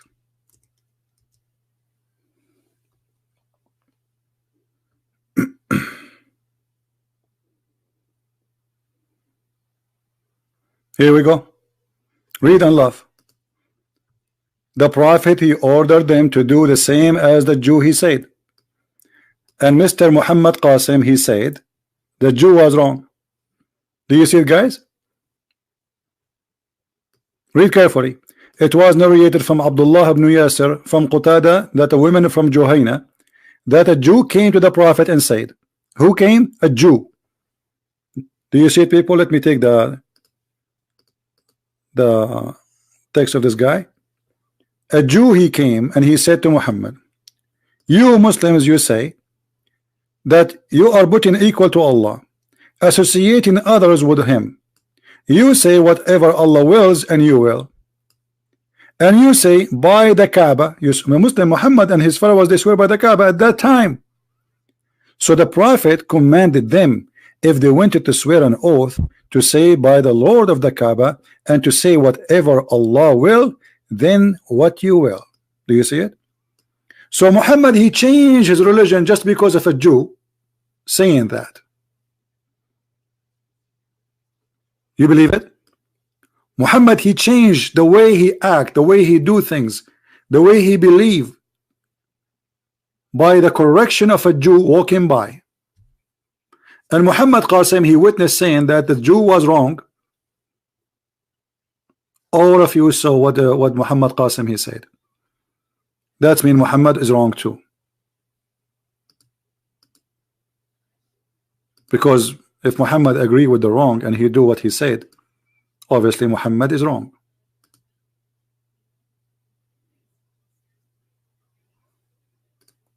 But he will search it and he will get back to me. It's too late, my friend. What search it? What about you say to me, I will search it before you answer and get back to me. I will search it and get back to you. Now he want to search it.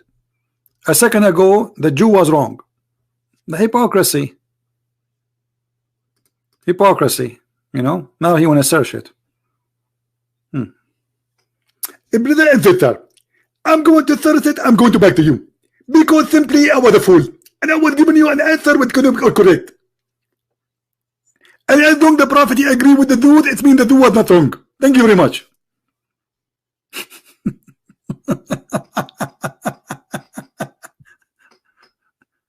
Oh boy.